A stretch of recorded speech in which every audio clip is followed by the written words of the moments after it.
Hi, guys, and welcome back to episode number 38 of the Couch on Ice podcast.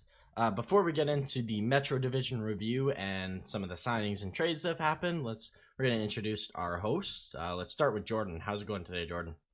Oh, you know what? Today's been better. How about you, buddy? No, it's not too bad. A little stuffy today, but can't complain. I'm loving how breezy it is out. It's been hot as balls a couple days, so can't complain. It was cool for a bit, but now it's warming up here, and it should be pretty good for the next week. So that's nice. Yeah, good weather right now. Good old Saskatchewan fall. Yeah, but it'll suddenly hit minus 10 one day, and that's when it stays. Yeah, no doubt, man. Minus 40 one day, and we'll finally have to pull out our parkas. Yeah, those are lovely days. But Justin will still be wearing shorts. Yeah, our producer will still be wearing shorts and a sweater, whether it's plus 30 or minus 30. Yeah. So, without fail. There's there's lots of those people that are just they love wearing shorts. They will wear shorts so far into winter. I've been that person this year. Like, I've never been a shorts guy, and then this year all I've worn is shorts all summer. I mean, it's summertime, but I'm such a sweats guy. Yeah, I know. That's me right now. I'm just rocking my sweats in the house, just lounging, watching some. Seems like a pretty Canadian thing. Very. Oh, gotta get our Timmies in. Watch some hockey, eh? That's Canadian. But should we get right into it? I guess I didn't really introduce Chase. Chase, how's it going? Oh, I'm doing great. It's awesome. Yeah, man. Hockey's back. Hockey's back. I'm so happy. Yeah, it's so crazy. It just takes a couple days, I guess, for your brain to really realize, hey, wait, this is happening right now. Holy Christ. Yeah. It's pretty awesome. I haven't been thinking like too in depth about the season right now, and then it just kind of hit me like I was like, holy shit, it's preseason. In 2 weeks, we have NHL games. Yeah, I've been trying to watch too, though, because I like watching all the young guys play. Oh, I love preseason. Yeah, man. But it just kind of happens, right? There's like you hear about the news and stuff. You all know when preseason starts, but you don't really feel hockey's back until it's back. And it's the best feeling. It's the best feeling. Like just like there's just the boring off season's done. Yeah, exactly. And the cherry on top is you got the Seattle team. Like, I've been trying to watch those games because they just got all the cool random things going on during those games. Exactly. Awesome. And they're doing pretty fucking solid. Doing pretty all right. Yeah, I can't complain with what they're doing. However, I wouldn't take it with like a lot of confidence, being that's like Jordan said, it's the preseason. It's for young players to try and make team out of camp. It's definitely nice to see that they're it's for Seattle to like gel for sure. Yeah, absolutely. This is definitely a growing. No, it's nice to see the young guys. That's for sure.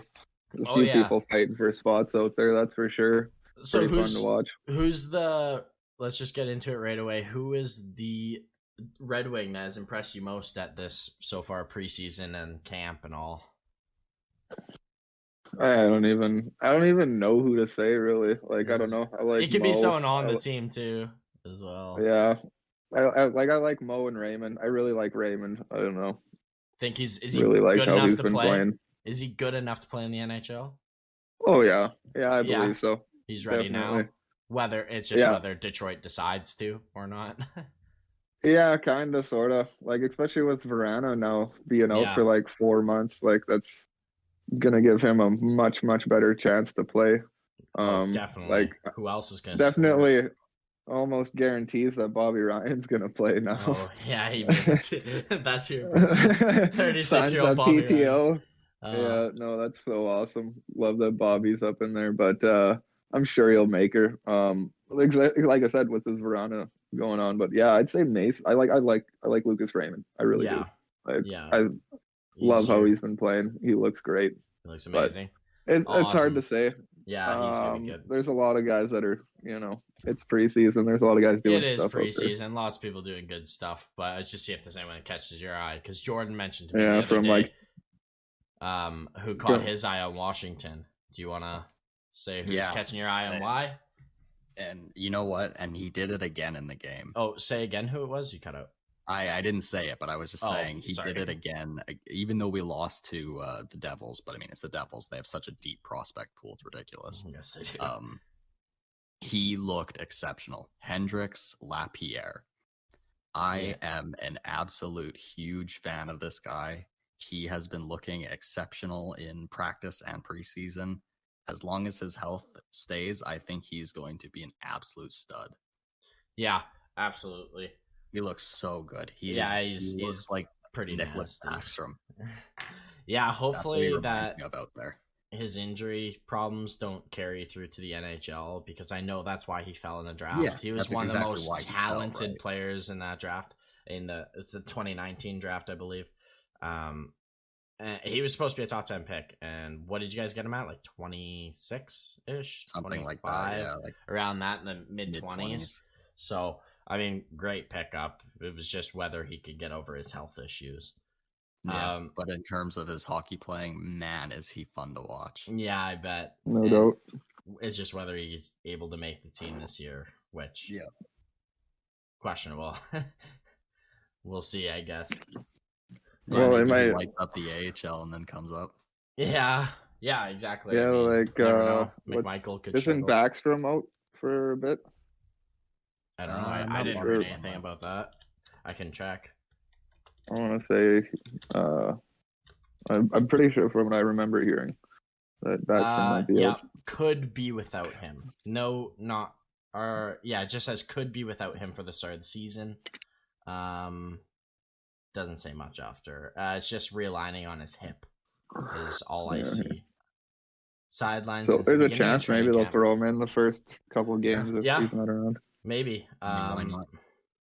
Absolutely. Yeah, it looks like fire. Fine in preseason, right? Like I said, he has been a guy that when he's on the ice, you're watching him. Yeah.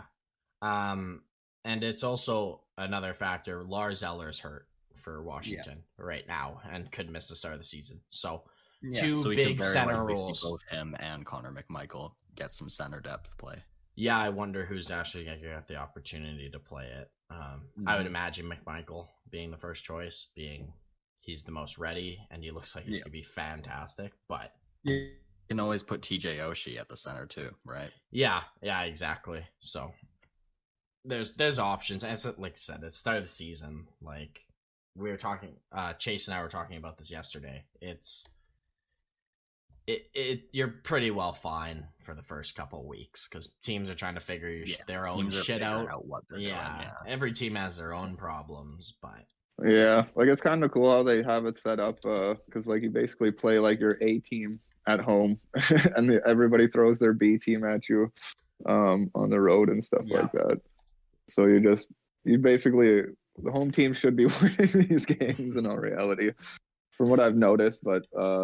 Like I was saying, like the Wings have only even played one preseason game, and like Raymond didn't even play in it, but like I've been watching him in the training camp and all that stuff.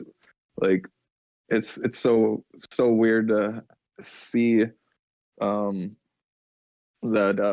Raymond's not playing the first game, but like I don't know, I just feel like he's been the best. Wing out a training camp. We have this other random guy that's looked pretty good, like, but whatever. Yeah, they'll figure it all out with they got so many prospects to trade. It's so up in the air when it comes down to it. And it's Yzerman, like he doesn't play his young guys right away. He just doesn't. And Detroit does, and they wait. They like to wait.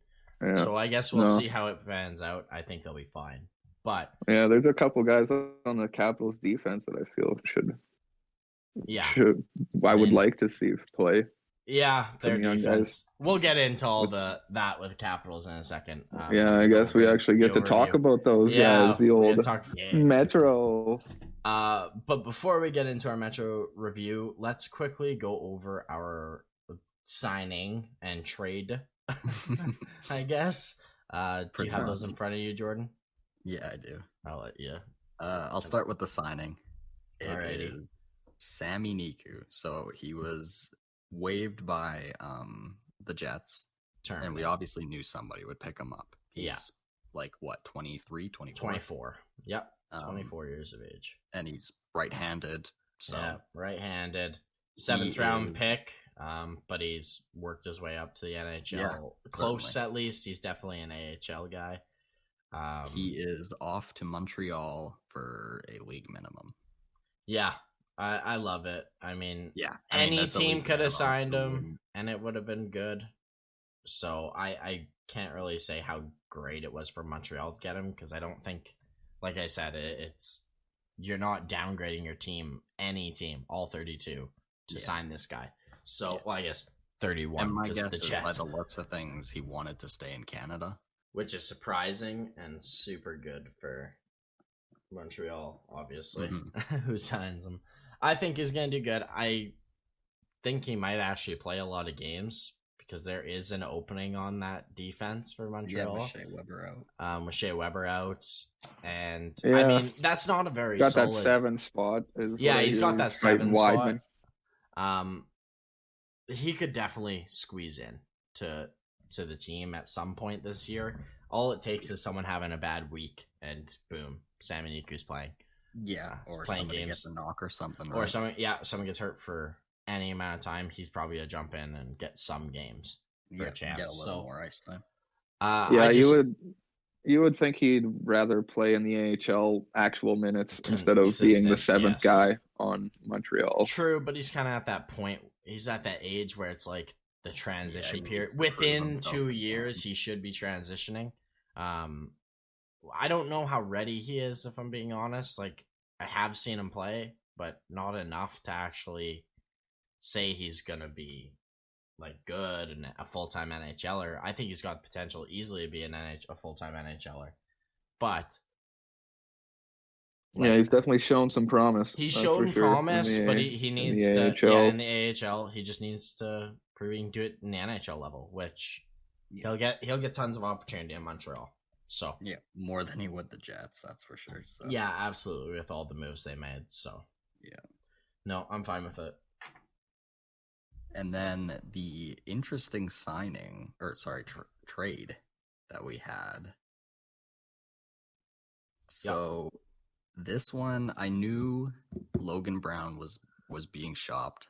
The Senators have not been happy with him. They ended up getting Zach Sanford in swap. Yeah, it was Logan Brown, a conditional 4th round pick. The condition is if Logan Brown plays 30 NHL games or more, they get that 4th round pick. If he doesn't, Ottawa keeps it. This one, well, straight off from the Blues perspective, it was pretty well a cap dump. They shed $2 million, right? Yeah, exactly. I'll let Chase explain the contract in a second here. So they were just shedding cap, and they brought in I believe he's 24, Logan Brown, 23. He's not been happy in Ottawa. He feels like he hasn't gotten a fair shake. He wants to change the scenery. This has been in the making for probably a good season and a half.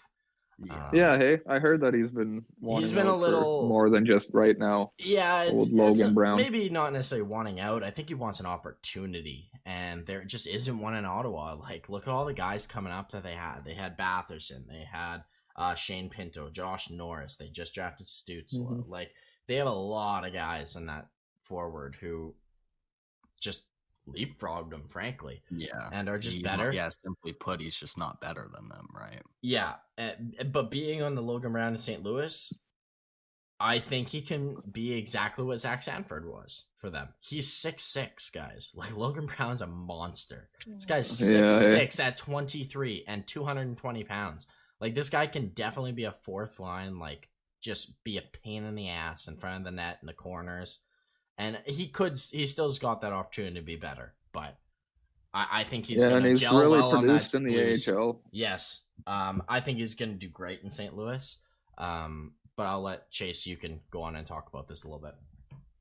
Oh yeah, because like St. Louis signed Sanford.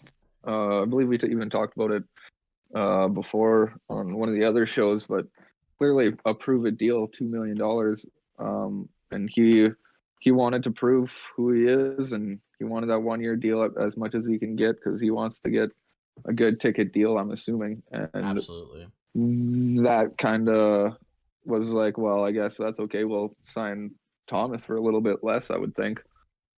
And then that Kotkaniemi thing happened, and maybe that's what forced them to pay his hand. And the more money. The Tarasenko deal didn't help either. Like, they thought they had more money than they would have had more money.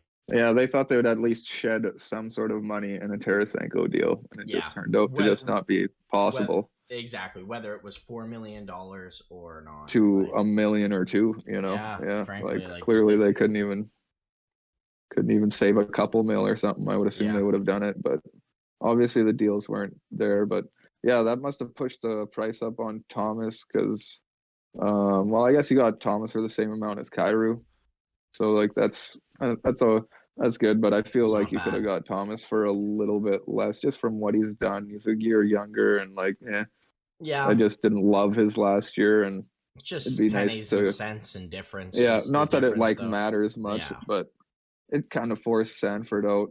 Yeah, so, exactly. Like, you had to make one move that you didn't love doing, which makes sense, obviously. Yeah, exactly. And taking a young guy that's you've got a guy in Klim Kostin, and he's actually probably going to be better. He's a big boy too. You got now two big guys to fill in for Sanford here. Fight over that last spot.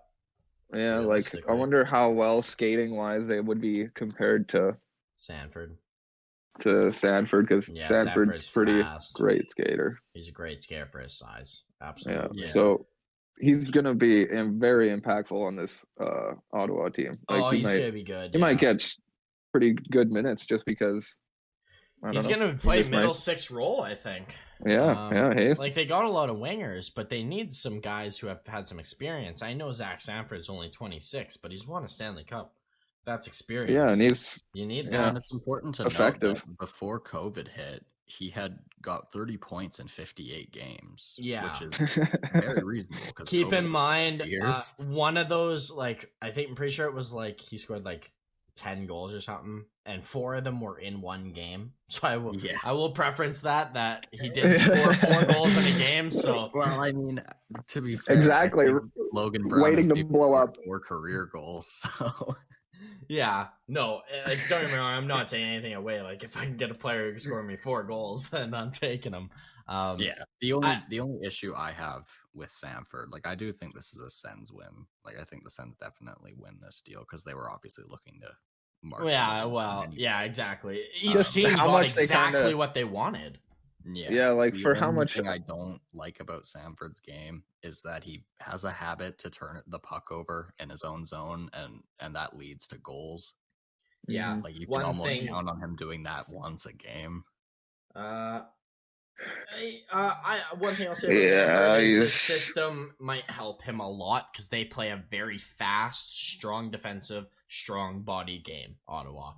And I think that fits him perfectly, obviously. All he's got to do is run into the corners, scare the shit out of defensemen like he's going to kill them, and just win those battles. He's just got to win those battles for the Tim Stützle, Josh Norris. Yeah, man, they need this kind of guy really bad. They needed to pay up in a sense for a guy like this. Like, it's kind of a lot to give up just because of the way that guy's played in like just 2 years in the AHL, Logan Brown. But like, also you're really getting a guy that like you just know who he is. Like, he's been like, you know what you're getting. And every team's getting bigger.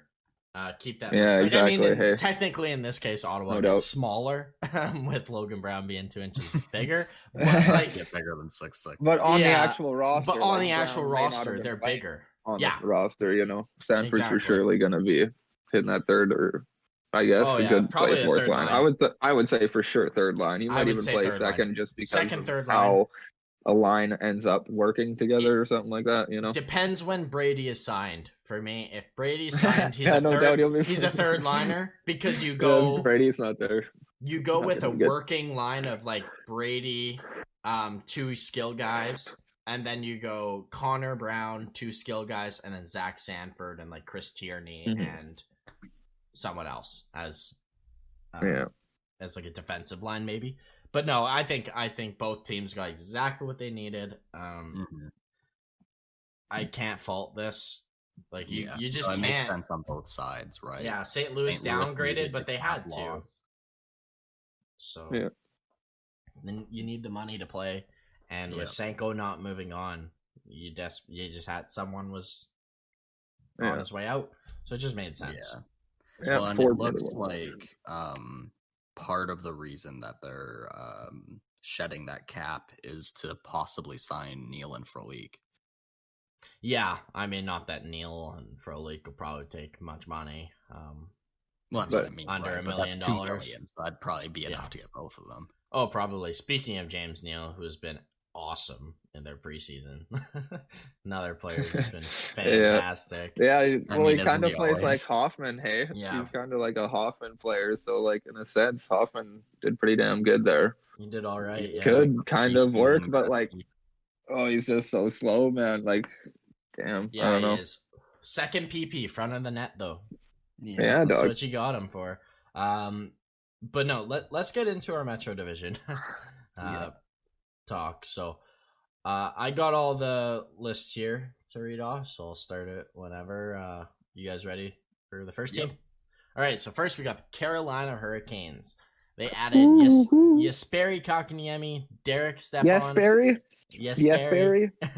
Ethan Bear, Tony DeAngelo, Ian Cole, Freddie Anderson, Antti Ranta. They lost Dougie Hamilton, Jake Bean, Morgan Geekie, Brock McGinn, Warren Fogle, and every single goalie they had in the system.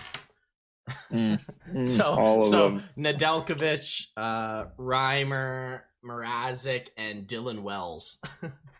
If I remember correctly. Not that Dylan Wells was big. Not Dylan Wells.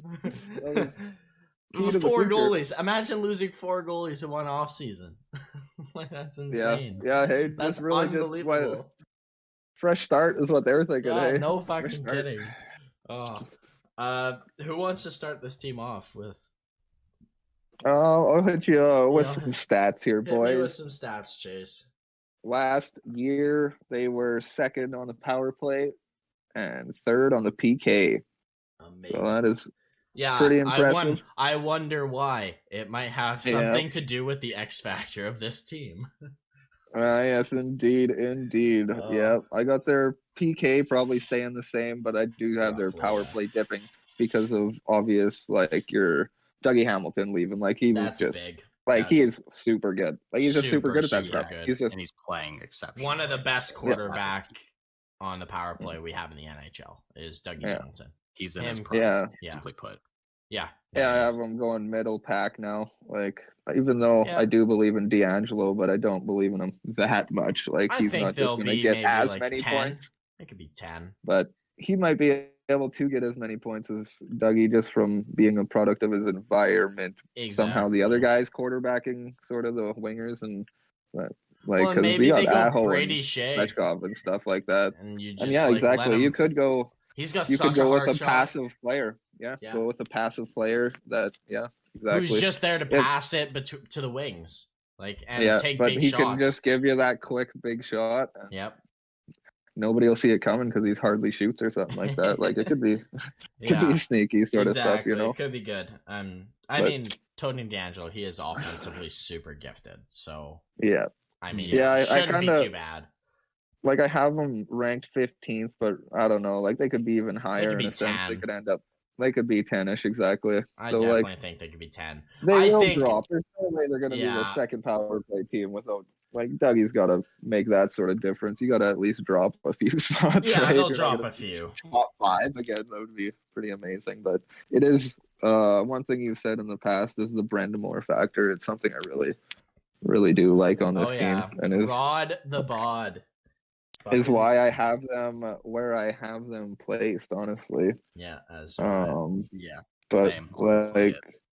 It's quite exceptional to watch the way that team plays for him, right? Like, I couldn't imagine playing for him. That'd be the coolest unique. shit in the world. That'd be the best. It'd be like playing for Stevie Y, man. You just like, having the best time as a coach. Yeah, and that's even more important because you see the coach every day. You have to listen to the coach every day. Actually talking to you. He's actually gives a shit about what's going on in your life. Like, not saying the GM, not saying the GMs don't. You guys are joking around. You guys are like, like he's a part of the team. Like the coach is another player. The coach is another player in that dressing room. He just happens to be the age of able to be their dad. He's just he's old enough to be their dad. That's the only difference. But yeah, the X factor is Rod the Bod, like without question. Brind'Amour, best coach I think I've ever seen, in the sense of just getting the most out of his players by just team chemistry. It's just respect. They have so much respect for him on that team that they. Like, he really brings hockey out of players. Yeah, he does. Hockey out of players. Yeah. Something that you don't consider about the respect, too, is that he equally respects them. Exactly. That's and something big. Also something big. Like, this is his team, Brind'Amour. Yeah. Like, he was a Hurricane for a long time. Hey. It's not just some... It's not like he went to Calgary to coach. Like, he has roots in this team, so like that's a big factor, probably why. Big old roots, the biggest. It means so much more. Yeah, so I think that's why they're going to be good. I have them first in this division, and I don't have them landslide winning. I think it's going to be close between number 1 to like number 5 or 6 potentially. This is like the hardest division. Yeah, I literally, I picked them first because I like them. I have 3 teams in the Metro finishing right in a row at 8, 9, and 10 in the whole league, and I just picked them out of the 3. Yeah, it's like I like this team. I'm intrigued. And why? What? Sorry. Without giving team names, with your 5th and 6th place in this division, where do you have them ranked in the NHL? Oh, the 5th and 6th. And keep in mind, these are 2 teams potentially to miss. Potentially to miss. Yeah, exactly. Hey, at least one will. I have Philly. Oh, God, and I said it already. I have them at... Just fuck that up, hey? We'll cut it out. Nice. That's beautiful. 14. 14? So the 5th place in the Metro is at 14th overall. And the 6th place is at 16th overall. Yeah, like if you're picking the teams just in the league to make playoffs, 6 teams in this division make the playoffs based off overall rankings. Like that shows how good this division will probably be. Obviously those are just projections, like those aren't facts that they're gonna be like 16th, but the fact that we have them in there shows how good this division is. But my X factor on this team is actually Freddie. Like Freddie.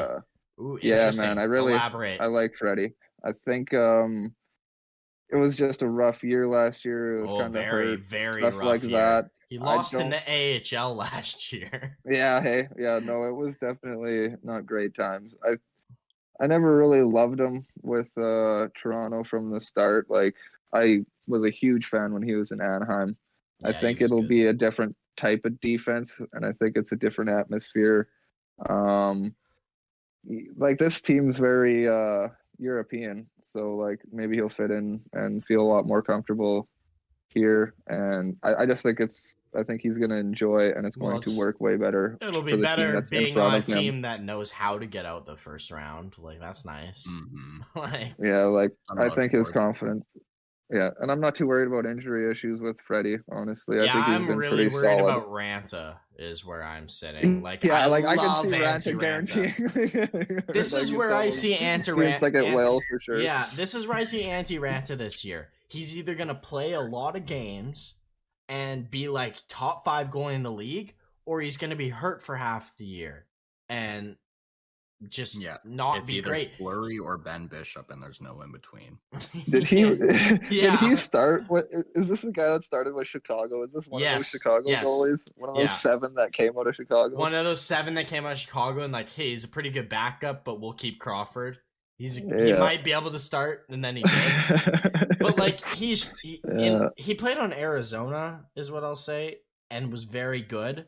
Granted, he didn't play many games for Arizona because he was constantly in the press box with an injury. But when he plays, he's really good. Yeah, my demise on this team is their defensive changes. I'm not as worried. Like, I have them in first for a reason. Yeah, like, hey. So I'm not worried take this about with a grain of salt. But it could not go well, right? This is exactly it. Like, what if Ethan Bear doesn't fit? What if Tony DeAngelo is just as big of an asshole in Carolina as he was in New York? Like, Ian Cole's a year older. There's a lot of changes on this decor. Not saying I don't love, but when you change Dougie Hamilton to Tony DeAngelo, people kind of notice. Yeah, and it's a downgrade. My demise is almost kind of coincides with that because, like, I'm thinking power play, like, and that kind of coincides with DeAngelo. Like, if DeAngelo is just a bag of sand, then, like, your power play is going to be not as good for sure. Yeah, you know? He just like, needs very to play. Not as good. He just needs and, like, this is such a tight right. division. Like I was saying, like, you can be 14th or 16th in the league. And absolutely. And you can miss playoffs. Yeah, which is ridiculous and should never happen, why I think the division system is wrong. Frankly, I don't like how it's set up, but that's just my opinion about the NHL schedule. Jordan, do you have anything else in Carolina before we move on? Yeah, I've got them at second. I agree that they are an exceptional team, but I think Dougie Hamilton downgrading to DeAngelo is going to hurt more than they think. Yeah, I wondered that too. I was thinking that all off season. So. I was thinking that all off season until I remembered who their coach was, and I'm like, oh fuck, they're just gonna do so good. Yeah, they're just gonna do so good because he's so amazing. But yeah, unless you guys got anything else in Carolina, I'm gonna move on to the next thing. Yep, we're good. Okay. Yep. Next we got the Columbus Blue Jackets. They did a lot of big stuff, but not a lot of little stuff. They added Jakub Voracek, Adam Boqvist, Sean Corelli, and Jake Bean, and they lost Seth Jones and Cam Atkinson. Jordan, do you want to kick this one off? Columbus? Yeah, I'm happy to. Zach Werenski said that this team is contending. He is wrong. They are not. What do you mean? Come on. Simply put, this division. Give them a half a season at least. Simply put, this division is too good for the Blue Jackets. This division is hell. Yeah. For every team in it, this division's hell. Yeah. So don't be upset if you're a fan of a team in this division and they're lower. That's exactly it, right? Like, they're probably gonna be high in the standing. The Blue Jackets in any other division, they would likely be in the top half. Almost certainly. They would be mid-pack. Mid-pack 100%.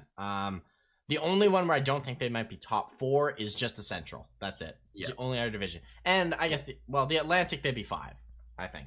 They'd be a comfortable 5. Yeah, they could definitely be in 5 in most. In most, for sure. It's not like they're a bad team. No, not at all. I did lose. I really Seth like Jones. the move in bringing in Adam Boqvist. I think that he obviously is probably ready for that step. He's probably going to play alongside Zach. Maybe that'd be cool. I do like it. Like, it wouldn't be bad. He's been playing with, like, Keith, man, on the top line. I don't know. I could see him being like a dark horse for getting like 40 points this season. Oh, absolutely. I love. Yeah, no doubt. I do have him in a range of 30 to 40 points, like, for sure, man. I believe in that fully. Like, I do like this defense. Like, it's not going to be great defensively. Like, their PP and their power play was 27th. Their PK was 20th. The PK is probably going to be not as good, I would think. Hey, like, but I don't know. Maybe probably losing Jones helps them. And that's huge, right? I am so excited to watch Elvis Merzlikis play this. Yeah. So he's everything that's happened with him in this off season and his motivation. It's at an all-time high. Yeah. As well, he's my X factor. Korpisalo seems motivated too. He's not worried about Elvis getting that locked up contract. Yeah, so. Korpisalo is worried about trying to push Jari out of his starting job in Pittsburgh in the deadline. At least that's what I'm praying for that happens. Yeah. Maybe that's just in my own head, but You're just projecting now. Yeah, no, to piggyback off of the Adam Boquist, I really feel like he might play with Gavrikov this year. Very true. Very strong defensive game. He will play with Werenski. Don't get me wrong. He will play minutes with Werenski. Yeah, without question. They'll test that partnership because that's their future. Hopefully. I just wonder if Gavrikov could be better for him to play and just let him be him. Flourish offensively. You're absolutely in junior, he was the Erik Karlsson of the OHL, but better defensively. Stanley Cup. He's pretty good. What year was it that Ottawa went? 2017 when Pittsburgh beat him in double OT. Whatever, like that Karlsson, you know which one I'm talking. Playoff Erik Karlsson. Adam Boquist was that in the OHL, and he's got the capabilities of being that in the NHL. So I'm really excited to see how he does in Columbus this year. My biggest fear with him in Columbus is their coach, Larson, who is basically Tortorella 2.0. I don't love their style of play, but I understand it. It's just with some of the players they got, with Boquist, with Line, with their style of play makes sense. It just doesn't. Their roster doesn't make sense with it. Is the issue exactly? They're just not built for it. No, so, but I mean, hey, I got weird questions about that exactly. Like, I don't like. It's just strange. I don't know. Like Tortorella's still the coach, or is he not? Basically. Like the assistant coach, or the head coach now was the head assistant under Tortorella. And it just seems like Tortorella is still the coach for some reason. Keep in mind too, this head coach now was the reason Line got benched, because this is the coach Line yelled at and gave shit. Yeah. So they're already have a sour relationship. It could be a little sour. Like I really hope the power play goes well. It's the one bright spot I can see on this team. Like literally, other than that, nothing's good other than goaltending. Yeah. Because Line, Roslovic, Voracek, and Werenski or Boquist being you got good options power play wise. I think they should, especially with Bjorkenstrand too. He's not bad. None of these guys have great power play stats exactly, but it can change, That can kind of. A lot of this team is in that 23 to 26 age range, though, right? Like where they're like just like you're on the cusp of actually being a great player. Like just do it. Yeah, like is Liam Fowley gonna kind of settle down in there? Could he do that, or is he not going to be that guy this year? Still, Eric Robinson, is he just a third, fourth liner for sure? Not great, Bemstrom's been. I really like Bemstrom, but what is he? Got to be. What is he? How much can he impact you, and how can he help that much? Like Texier looks great. Texier looks great, but what is he? Yeah, Jack Roslovic was last year's Jack Roslovic actually him? Like, is that what he is? Is he actually? Yeah. Hey, second 17 power play points in a year. Is he going to be able to do that sort of stuff? That's kind of what Voracek's career has been. So exactly. Voracek is going to help that a lot. That'll help a little bit, but I don't know. I really hope a Line Roslovic Voracek line takes off, because I don't know what else will actually take off. I don't know. I like Nyquist. I like Bjorkenstrand playing together, but who's your centerman if Domi's not? Is Domi gonna be effective? How's that gonna work again? Is Domi gonna be there? Yeah, exactly. Hey. No, I got my X factor as Line starts scoring, because frankly, if he starts scoring, that's all this team needs to actually compete. Not saying they'll get in. I really don't think they'll get in. I think it's way too tough a division. But if he starts scoring, I imagine that's how the closest they'll get to making it. Jumping right into the demise, everyone leaves Columbus. And it happened again this offseason. I get it. It was a little different because they traded away Seth Jones, traded away Cam Atkinson. But it's been a storyline for 5 years now? Well, actually, since they've been a franchise, everyone ends up leaving. So I feel like it's going to be the same again this year. I really feel like, they made it clear, Korpisalo probably won't be here next year. Line probably gonna leave as well. I wonder if Line is gonna leave. At least not if not now, and when he's turns to a UFA, I bet he'll walk. Yeah. We all know Domi's gone this year because they don't like him and he doesn't like it there. So there's just a lot of turnover. Like, congrats, you got Zach Werenski to stay, but you need more than just a Zach Werenski to be good. So I don't know. Like my demise on this team is their power play because it's literally like the only thing other than their goaltending that's. I think the goaltending can hold, but like if their power play doesn't improve at all, like I feel like it should be good, and that should be like really the only other bright spot. Like that doesn't even work, then like holy shit, you guys are gonna be just not good. They're just not gonna score. Just gonna lose a lot of games 2-1 or something like that. So, I mean, no surprise on how to talk about them. They're in 8th. For me, yeah, they're an 8th. It sucks, but it's a hard division. Yeah, well, it doesn't make things better for all these teams. It's unfair where we put them for the most part, unless you're first, because then you're like, oh well, this division's too good, honestly. But do you guys have anything else on Columbus before I can move on? No, I think we're all good. All right, let's move on to the New Jersey Devils. They added Thomas Tatar, Ryan Graves, Dougie Hamilton, Jonas Siegenthaler, and John Bernier. They lost Aaron Dell, Will Butcher, Ryan Murray, and Mattia Maltsev. Jordan, why don't you kick her off? Yeah, I mean, how can you not like what the Devils did this offseason? First off, they brought in Dougie Hamilton. If that was the only thing they did, yeah, true. No doubt. Even the Ryan Graves trade was exactly so right. Ryan Graves, and even bringing in Siegenthaler, those are all good moves for their defense that they definitely needed to make. Yeah, exactly.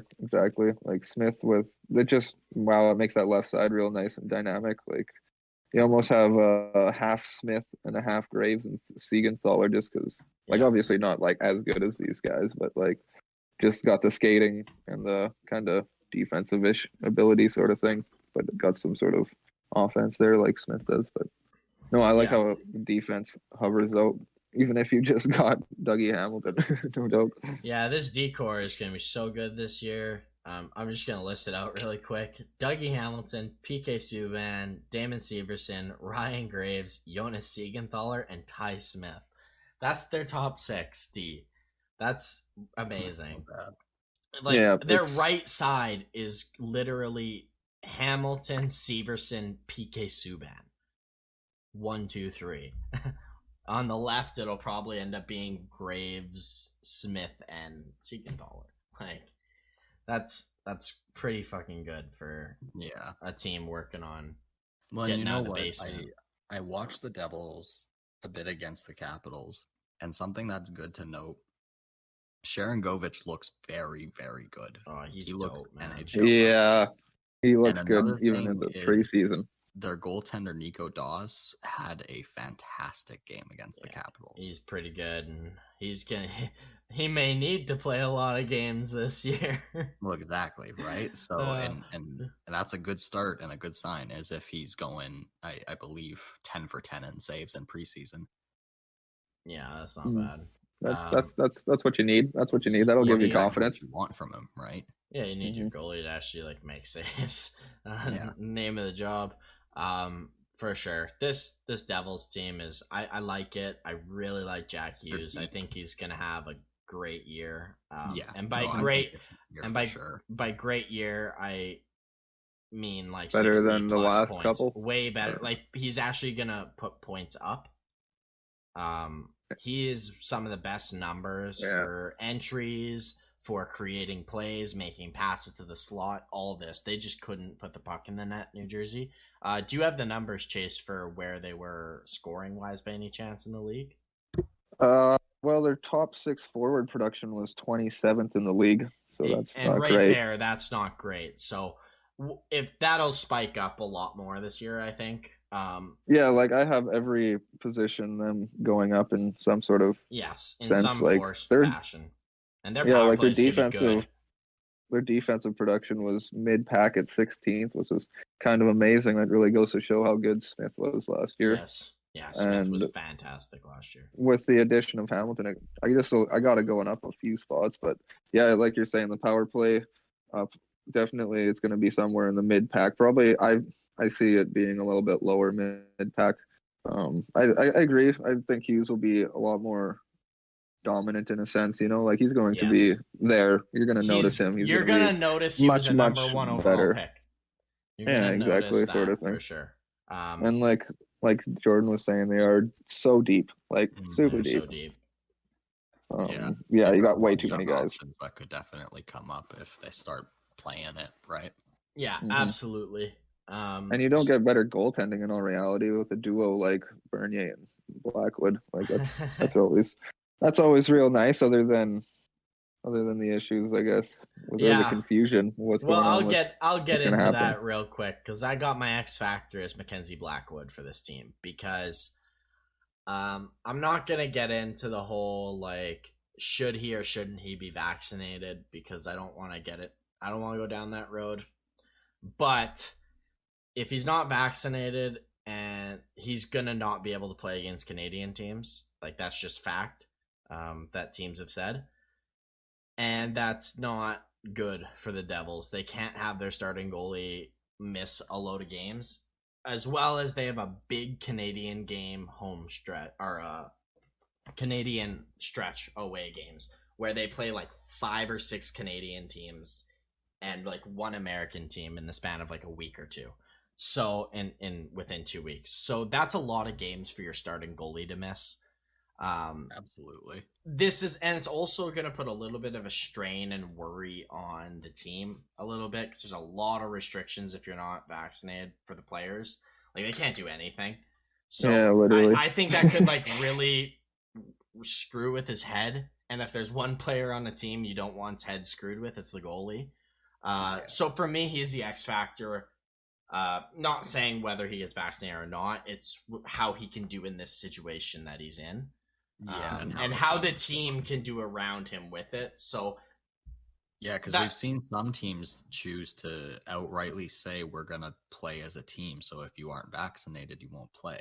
Yeah, not every exactly. team has chosen that approach, but we have seen some do that. I believe the Columbus Blue Jackets are one to name. Yeah, they were with their coach. I don't know if there's a player on there. It's been really fuzzy. I think it was Zach Ronaldo. Oh yeah, I thought he was on. No, I'm thinking Josh Archibald. I was like thinking Edmonton. I'm like, that's Archibald. Zach Ronaldo has been a big issue with Columbus and their self for it. I'm not saying that he's an issue, but no, it's gonna cause some grief for certain teams, especially with when we heard from Elliot Friedman saying that the Devils had a substantial player not vaccinated. A lot of people's eyes raised like, oh crap, and it happened to be their starting goalie. So hopefully. Yeah. I just hope that gets sorted out. Right? Yeah, I just hope it gets sorted out in any which way it does. I just want every player playing as many games as possible. Exactly. Every good playing well player to play as much as they can. And all to play well. I don't want any player to have a bad year. I love watching players be great. Yeah. Like it's my favorite part about hockey. Yeah, no doubt. I'm not too worried about Blackwood.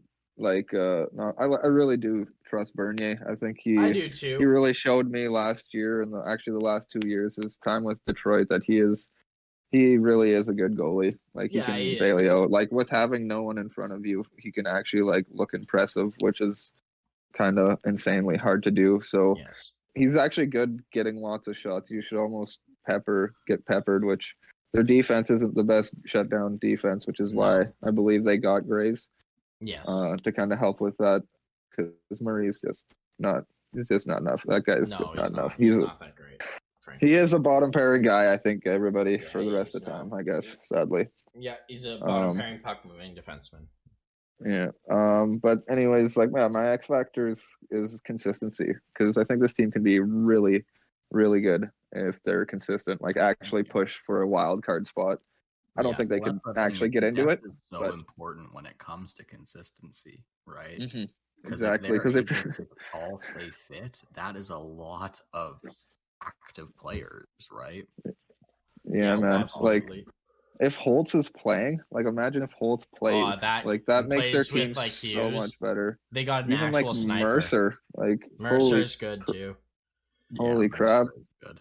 I wonder if Mercer's gonna make the team this year. Actually, I think Mercer will make it. Possible. It's definitely a possibility for Mercer. I think it's possible Holtz for one of those two to make it. Yes, I don't think it gets past both of them making it. I don't think that'll ever happen. I think they got enough guys in Foot and like Kokanen, Sharangovich, Brad, McLeod, Zacha, Boquist. Oh yeah, they got some guys to play ridiculous. That middle six. That'll be good. Johan, are they even gonna play Andreas this year? What's the point? You don't need him.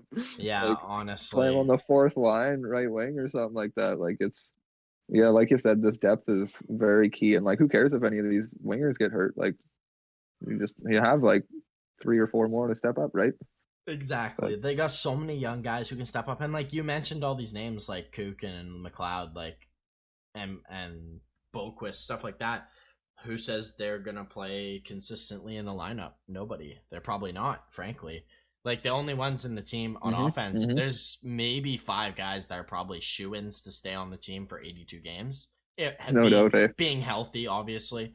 And that to me is probably what Jack Hughes, Sharangovich, Zaka, Bratt, Wood, Tatar, and Isher.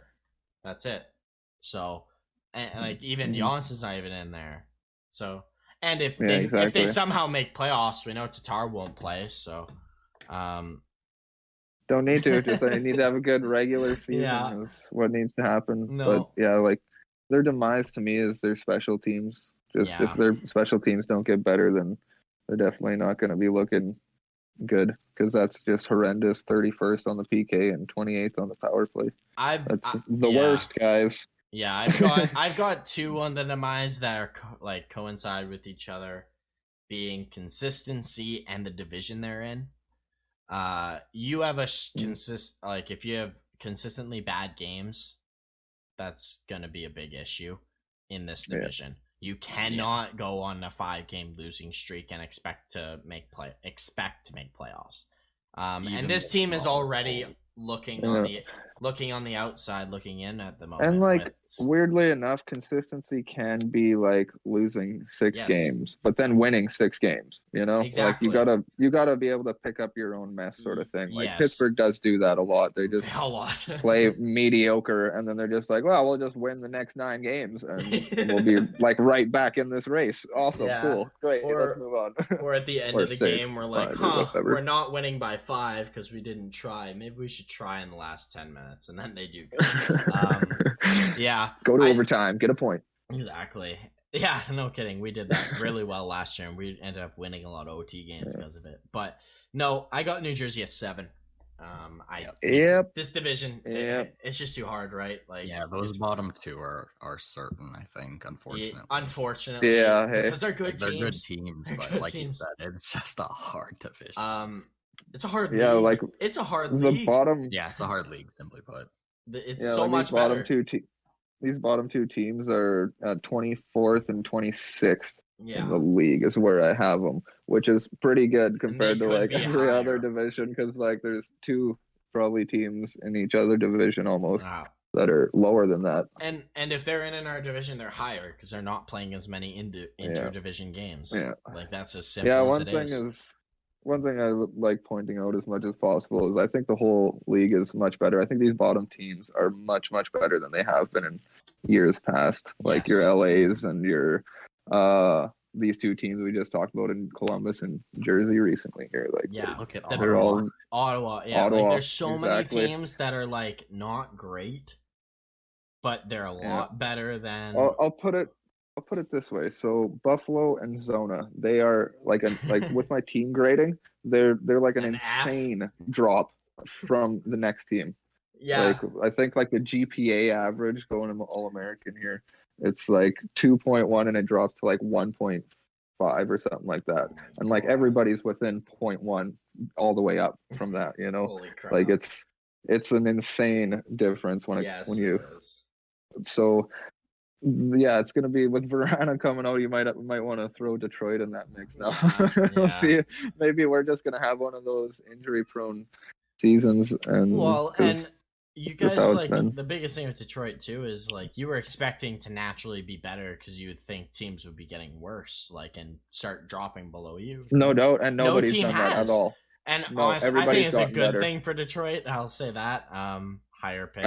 I do. More I picks. do. I think that somehow we got into a position where we're way higher than we thought we would have been right here. You guys are a good enough team. Finishing at the lowest 6 now. Yeah. That is what we thought. And I think we're almost dead set in the bottom 5 this year. Yeah, there's no getting out of it. Which is great. We're just great draft to get it. Yeah, like New Jersey, you're not even close to them, and I have them finishing 24th overall. Exactly, right? There's such a big jump from 26 downward. Like, it's within a couple points, probably up to 18. 26 to 18, I bet it's within 5 points. I wouldn't be surprised. Yeah, exactly. 10 points. Yep. It's going to be a tight race this year. You're going to see a lot of teams miss that you're like, no fucking way. They just missed. Lots and lots of teams.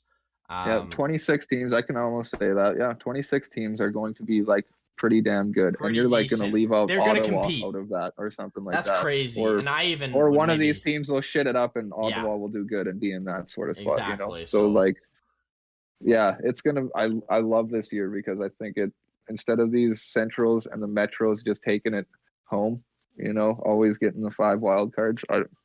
I got a feeling it's going to change this year. I think it's going to somehow even out. But nope. Let's move on to our next team. We got the New York Islanders next. Of course, we waited for Lou to drop all this shit, and they did basically nothing all season but re-sign their own players. Favorite team, New York Islanders. Yeah, no kidding. They added Parise, Chara, and Panic, and they lost Leddy and Eberle. That's it. That's it. Hey? That's it. I guess there's gotta be somewhere. I guess I can. I'll start this one off. I guess. So the Islanders, they're not gonna be great in the regular season. I will say that right away. I'm not worried about them one bit because it's the Islanders and they always find a way. I'm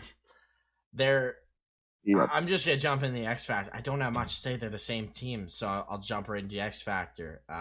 Their X Factor structure and just same. That's what I have too. And they just will their way to the playoffs. No doubt. Losing Eberle and Leddy hurts very much. It does.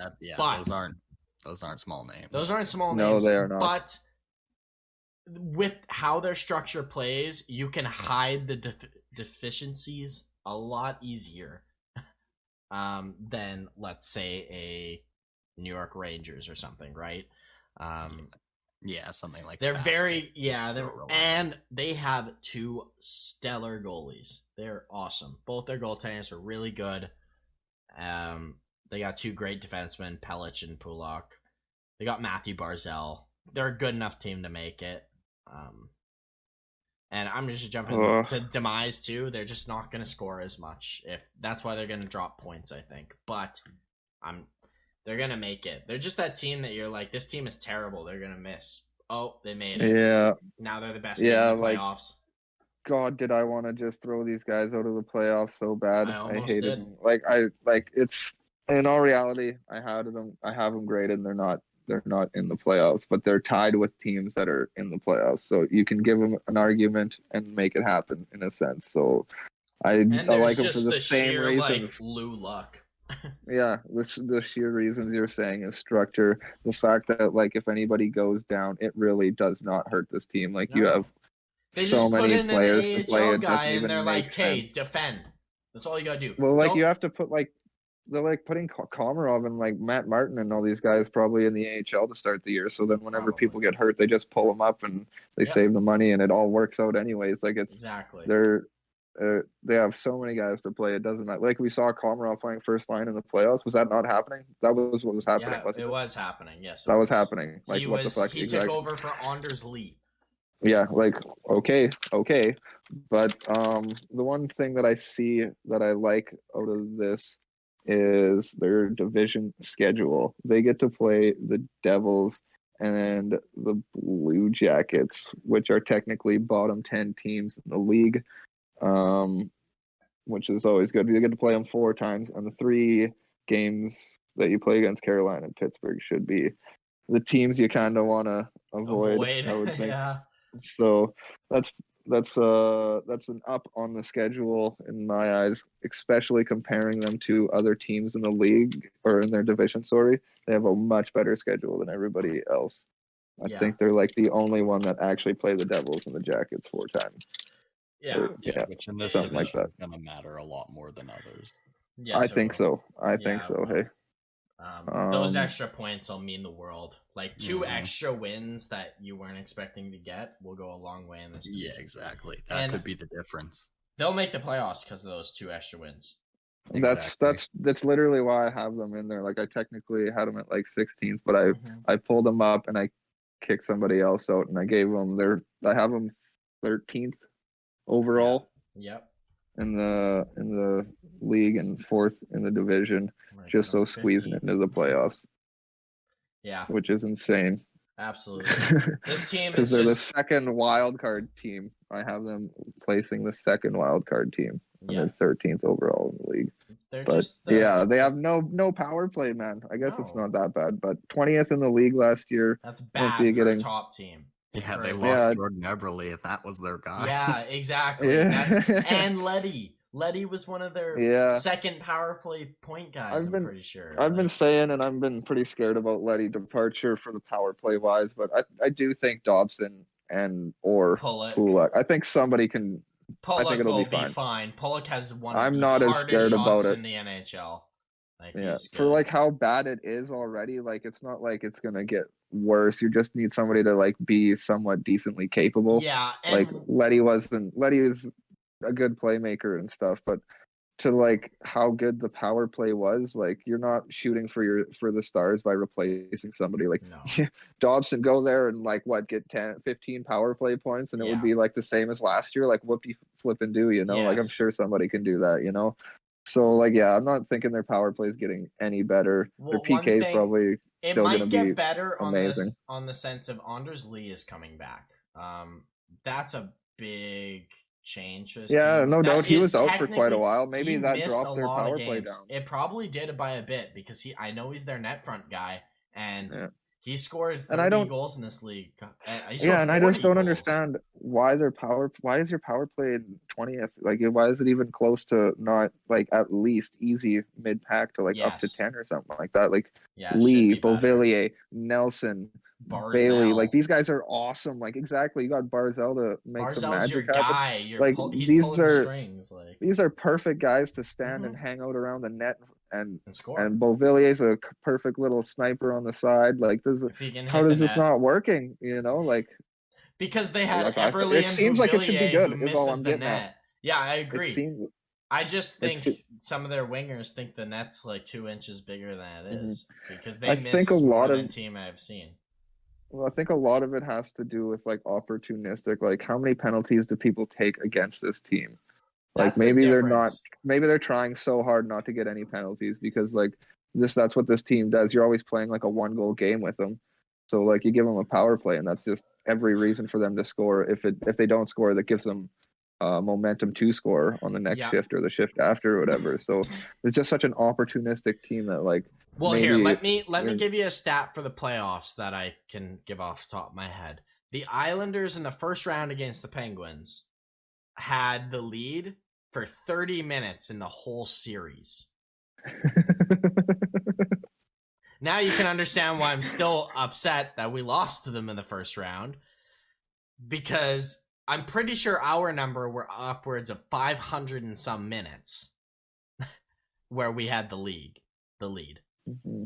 They had 30. They had a period and a half of a lead in a 6-game series that went to double overtime once and overtime another time.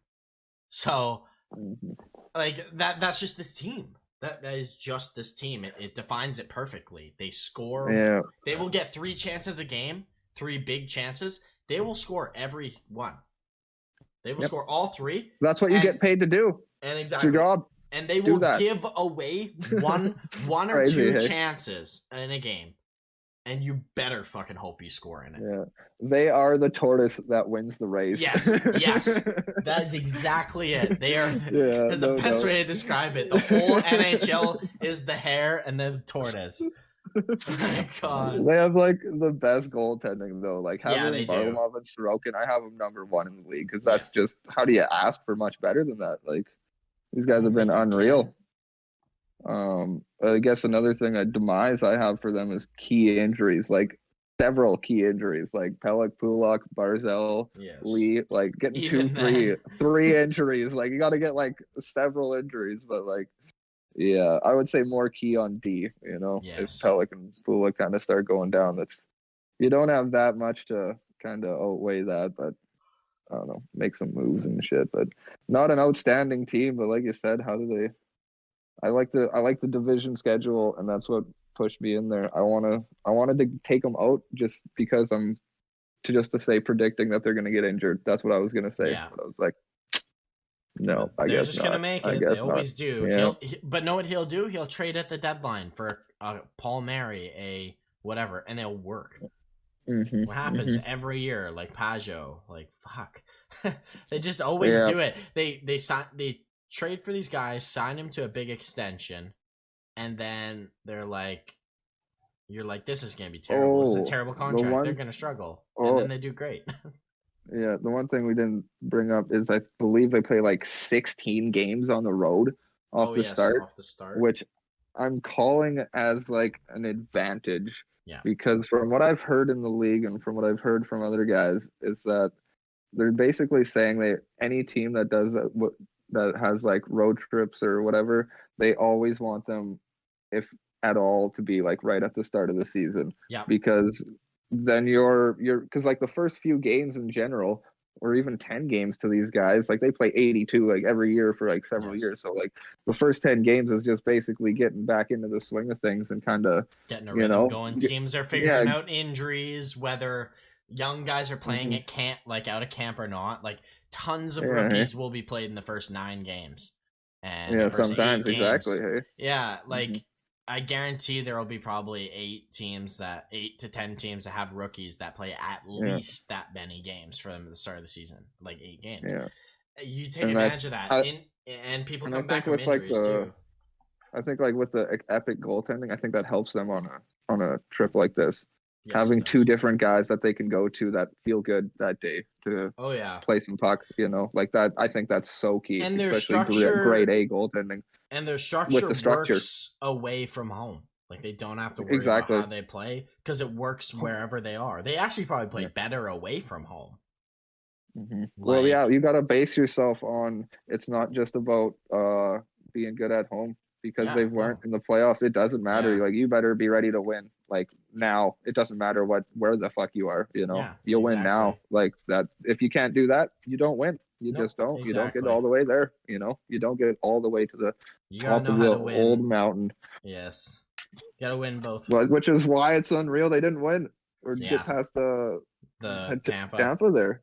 Because, like, exactly like you're saying, they're just clutch. But like, that's why they didn't get past. And they go out there and they score now, and they get that even goal or something like that. Eh? Yeah, Tampa's the only team I put above them in the playoffs.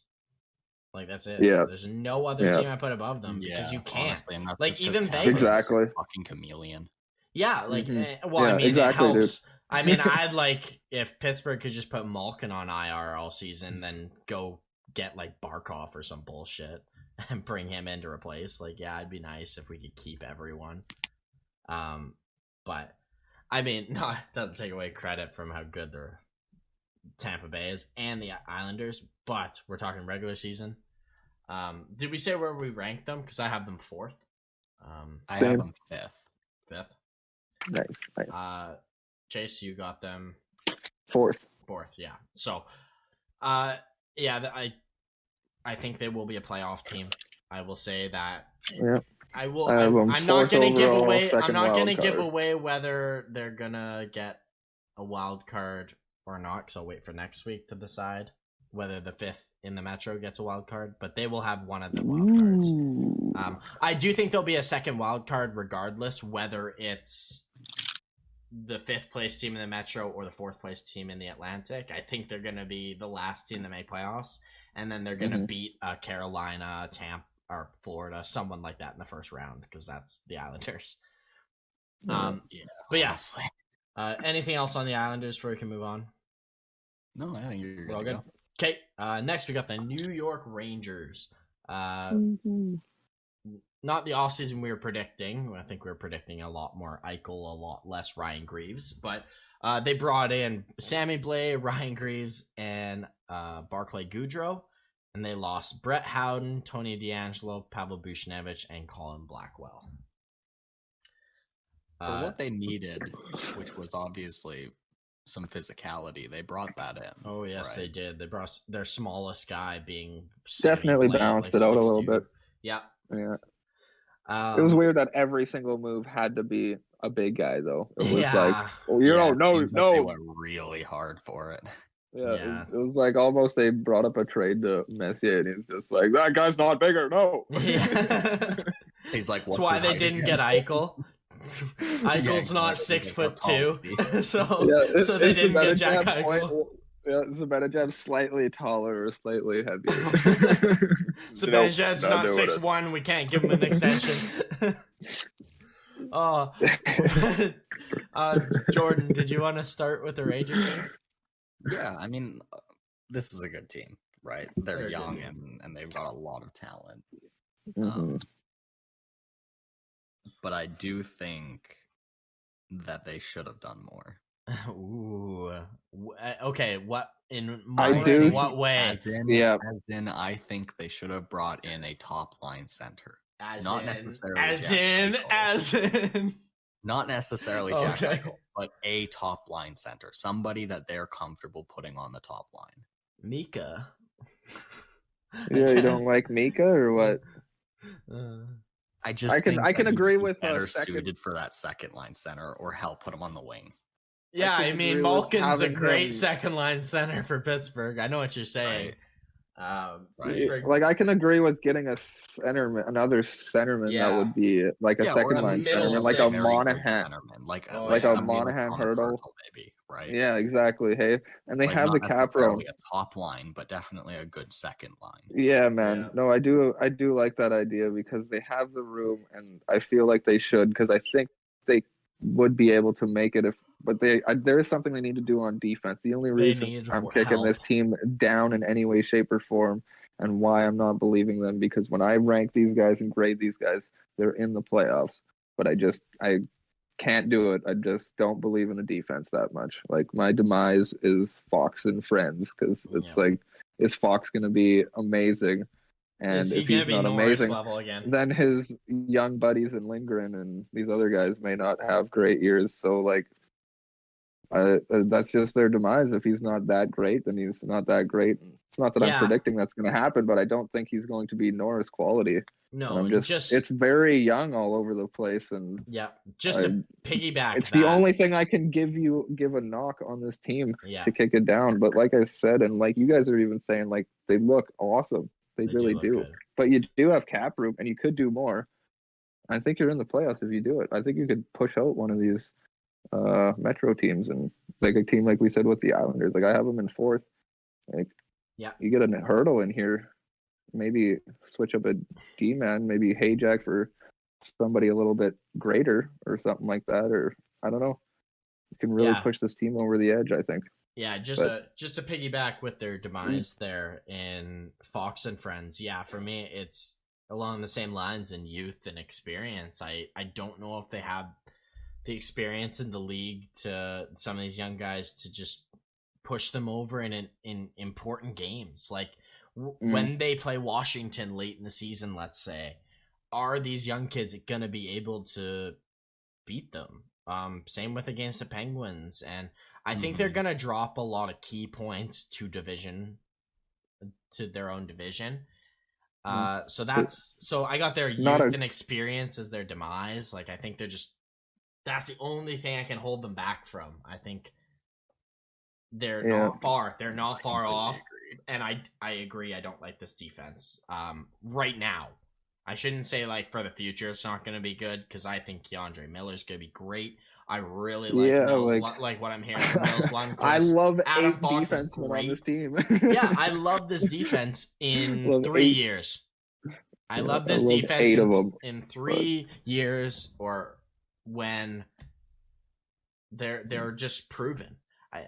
But like for me, even if they don't do much, like I think their X factor this year could really be Kako and Laffy. Like if those guys really become something this year, I think that really makes this team up. I just like it's gonna be hard. Like they said goals. And they're gonna Kravtsov, score, right? Yeah. Yeah. Exactly. I think Vasily Kravtsov could have a huge year this year. Yeah, I think being that guy to fish the puck out of the corners and such. Yeah, I think he can play at the big guys. He knows how to. He did it last year. Well, exactly. And now he's got somebody like Ryan Reeves to fucking show him the ropes. Yeah, I saw that video of him teaching him how to fight. Yeah, right. Like, I like stuff like that. I like when you see that the vets are showing the next generation, important tips and shit. Yeah, that's absolutely. Awesome. Like this team is going to be so good, and they are going to miss the playoffs, I think, by like 2 points. Yep. 3 points. Like it's gonna be something stupid, crazy, like close like that. I wouldn't be surprised if the playoffs in the Metro were decided on the exact very last games of the season. Yeah. Like I really wouldn't be that surprised at all. Yeah, exactly. And this team could prove me so wrong in Squeak In. I really do. I just because they can score. They will be able to score a lot of goals. Yeah. Yeah. And now that we could honestly be any order. Yeah. Hey, like point. I really do like the jungle there, because now that we've talked about we haven't talked about Philly yet. Okay. Well, anyways, yeah, they're right in that mix. There's like 3 Metro teams. I have them finishing 16th, but they could easily, like I said, I had them ranked even higher, even before, but just don't believe it's all going to work that well. And who knows how great Shesterkin and Gorgiev are going to play. Not that I question it very much, but it's just the youth. And your power all they play's need awesome. to do is slip a couple times. Mm-hmm. Like that's the thing with this team. I feel like they're just going to slip for a week, like maybe 3 or 4 times in the season. And that's just going to cost them points that would have been needed to get in. And look, if they can do a little bit for next year, like they don't have to do much. They just have to make sure they sign back their guys if they can, and maybe add another center. But like they're right there. They're right on the doorstep. Wrong year. Like I was. It's just an unfortunate year for this team. Yeah, like I was talking about how they should add a guy. Like I think it'd push them over the edge. But what's the cost of doing that? And is there a point in the end? Because you're going to end up having to shed so many guys. You're just going to end up trading for somebody you're going to not have next year and stuff like that. I think keep in mind, it's like roughly you're trading that to get in. If you make that trade to get in, like I mean, unless you go for a long-term player to help you, like Eichel under contract, like that's not going to hurt your team the next time. But like giving up picks right now is not smart for the Rangers, because if they get in, do we genuinely believe they're going to win the cup? No. Yeah, exactly. Hey, like there's no point to rush that. Give it another year. Don't waste your first round pick unless you truly believe you're going to make it and make some damage. Yeah, like this is the moment that like Pittsburgh and Detroit teams that end up in. Like obviously not the same situation, but you end up in a situation like this where like you just play out the year. Yes. Like you have cap space or something like that, and you can like do something. But like that's what Colorado did, and it makes you better. It makes you better down the road. It'll make you better down the road. So though it is weird leaving money on the table, because lots of fans and lots of people just harp on you for that. Like we pay all this money for this team, you can't even go to the cap limit. It's like, well, it's just you don't just give guys $6 million just to play on your team, just to like you want your growth, you want things to go a certain way and stuff. You gotta give guys one season. Gotta look at teams past one season. A lot of decisions are made for a season or 2 later. So like I wouldn't even be surprised if they play out the year, play half decent, notice that like this is going to be almost impossible to push these guys out of the playoffs, because there's like 10 teams that they're definitely playoff teams that just 2 of them aren't going to be playoff teams. Yeah, no, I like the team. I just wish it could go well. Yeah, they got great everything going on, but I'm I'm just guessing and assuming they're not going to happen. Just right? saying it's not the time for them. That's all it. Like, just they're not. They're so close. But they will. They will be a good team in the NHL. Maybe just not this year. They might just make playoffs in that sense. Mm-hmm. So, anything else on the Rangers so I can move on? Nah. Nope. Okay. Right. Next we got the Philadelphia Flyers. Lots of changes big changes, I should say. They brought in Ryan Ellis, Ristolainen, Keith Yandel, Cam Atkinson, Martin Jones, and Brassard. And then they lost Philippe Myers, Nolan Patrick, Jakub Voracek, Twarinsky, and Elliott. Carson Twarinsky. This is the best name. It's like the best name. But yeah, Flyers very busy this year. And one thing I will say about before I let you, Chase, go in and talk about it. Their GM Chuck Fletcher did say that this past year took years off his life, and that's why he went for it. So yeah, and I look, he did the best he could, right? He did the absolute greatest he could and didn't hold back. Yeah, he did not hold back, that's for sure, because pretty key acquisitions in Ellis and Ristolainen. Though I do like ditch effort. Though I do like Myers, it's just obviously Ellis these guys are just gonna play. Ellis and Risto are so much more needed. Yeah, veteran and all that sort of stuff. They know what's going on. They're both right-handed. You got two top 4 right-handed D-men in the same offseason. That's it's really annoying. In any other season, we're praising the shit out of this team for doing that.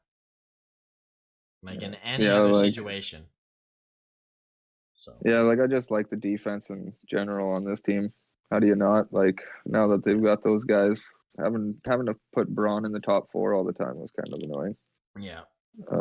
Just because he's right-handed or forcing it into there, but you just can't do it anyway. So, but this team still scores goals. They did last year. They were 11th out of their top 6 forward production. Like, that's still amazing. Their defense didn't do much for production, obviously, with Niskanen not being around. That hurt quite a bit. They were so bad because he left. Holy crap. Yeah, that blew me away. Provorov took a step back from what he was doing, which is bad. Which is very bad. Yeah, she was a tough year, and that very tough year. Went right into the Jones, and the PK was 30th last year, which is second last. Terrible. And we had them pegged to be number 1. A lot of people had them number 1 in their division rankings. That's just tough breaks for that team, but I guess they always go up and down. It's been 27 million years of them winning and missing the playoffs and making the playoffs. So keep the streak alive. I think the streak is dead this year. That is what I'm going with. They're finishing 5th in this division, though I do believe they get much better in basically every stat. Maybe not the power play, offense wise. I don't think much changes. I think it just I just think it reinsures that they're gonna do what they did last year, adding Atkinson. It's not much of a change. I think it actually helps them get a few more goals just because it will. A lot more 5-on-5 goals. I'll give them that for sure. Yeah. So, to me, the X factor on this team is Carter Hart, because if he actually is the Vezina goalie that I've predicted, then I did not put him in the playoffs, but if he does do this, I think they make the playoffs. I think they hop over the Islanders or whoever. Yeah, it would be that, because like you said, I think all these teams are going to be within 2, 3, maybe 4 points at max. When it comes down to it, the whole Metro from 1 to 6, honestly, or yes. It'd be cool if the Rangers got that close. I don't think so. But I don't think so either. But yeah, hey, I guess the other like X factor for me is just like the Philadelphia Flyers really rely on these young guys in Farabee, Konechny, Hart, and Provorov, Sanheim to really like turn the page and see like the other half of the next 10 years and stuff like that, instead of just looking at Couture and Giroux and the guys they've been looking at for quite a few years. Like this is ending soon or whatever. There is no end. You guys can actually transition quite simply out of this, but if they transition properly, they should be fine. I don't think they're making the playoffs. I think they just so missed their division schedule is the hardest. Columbus and the Devils are the two teams you get to play 3 times, so you have to play everybody. That's probably more or less better than you, other than the Rangers, all year or all 4 times. Yeah, so that's what kicked me down out of that. I think Hart can have a sort of Vezina sort of year, but he'll only get votes if they're. I think he'll only get votes. Team. I don't think he can actually make it. But like I said, if he does that, I believe this team's in the playoffs. Yes. Yeah, I'm in the same boat with it. Carter Hart is very X factor as well. Not surprising with how much we were talking about him last year, expecting him to be good, and he just dropped the ball. I don't see why he won't bounce back and do better. At least it's whether he's going to be starting goalie Vezina caliber good is a big factor for me. So I think they'll make it if he is Vezina. My biggest fear at this team, their demise, is just this team not gelling quick enough. In that they made a lot of moves this year. Yeah, no doubt. Their right side on defense is pretty well completely different. And I get it, they're good players. Like Risto and Ellis, they are very good players. It doesn't just work right away all the time, right? Like you can be the best player in the world and move teams. You might not be the best player anymore right then. I really Risto helps the power play. They really gotta hope he settles in. It's not something I'm too worried about. But Kevin Hayes is a big factor for this team too. He needs to have a good year, and I really hope he doesn't have. But it's awful. We haven't talked about it. But his brother passed away, Jimmy Hayes. That's so tough on someone in a season, like having that close to a family member, especially unexpected passing away. I really hope he's like, I know Philly's gonna be good for him, and like Yandel is gonna be great support, and those boys are gonna be great. But I really hope he can still play well, and it doesn't diminish the year on him. Yeah, he's definitely gonna be shot out of a cannon once he comes back, because he's hurt for the first little bit here. But so I that's all I hope for him. I just hope that it's all happy. I am definitely rooting. I'm so sad I took him out of the playoffs. I really should have put him ahead of the Islanders. Like I'd almost change it just because I really want to root for this team. And the trend is clearly them making the playoffs this year. Yes. They didn't make it last year, so they will make it this year. But I think the moves should help actual future. Like I think they'll be super good next year. You know, like really good next year. I think, like you said, worried about it gelling. And just working so good right off the bat. Absolutely. I'll let Jordan talk because my garbage truck's out loud, so I'm sorry. No, I mean, I think that I like this team at 4th. I like the offseason moves. I do think that the gelling of them is going to be the issue, so that's going to be my demise. But yeah, like you guys said, my X factor is Carter Hart. How good can he be this season? Yeah, exactly. Yeah. And that's a big question we have. We've seen the quality he can play. Well, exactly, we've yet to see it in a full season. Exactly. We pegged him last year as our Vezina winner. So maybe this year he does that instead. Yeah, maybe it was just a year off. Exactly. Yeah, like my demise is Jones because I just think it might not go well at all. Like they might lose just simply because they're getting no backup goaltending. Yeah, I think that's such a big downgrade. So much. I think Elliott was so big for Carter Hart, and he should have stayed. But I guess we'll see. I've got Philly at 5. I'm not gonna tell you whether I make them playoff team or not until next week, because that'll give away whether I give one wild card to the Atlantic or not. But they're so close with it, whether they do or don't. I know I'm gonna keep being wrong, and I told myself before I have to pick this team because of the trend. Like I have to, but I'm going.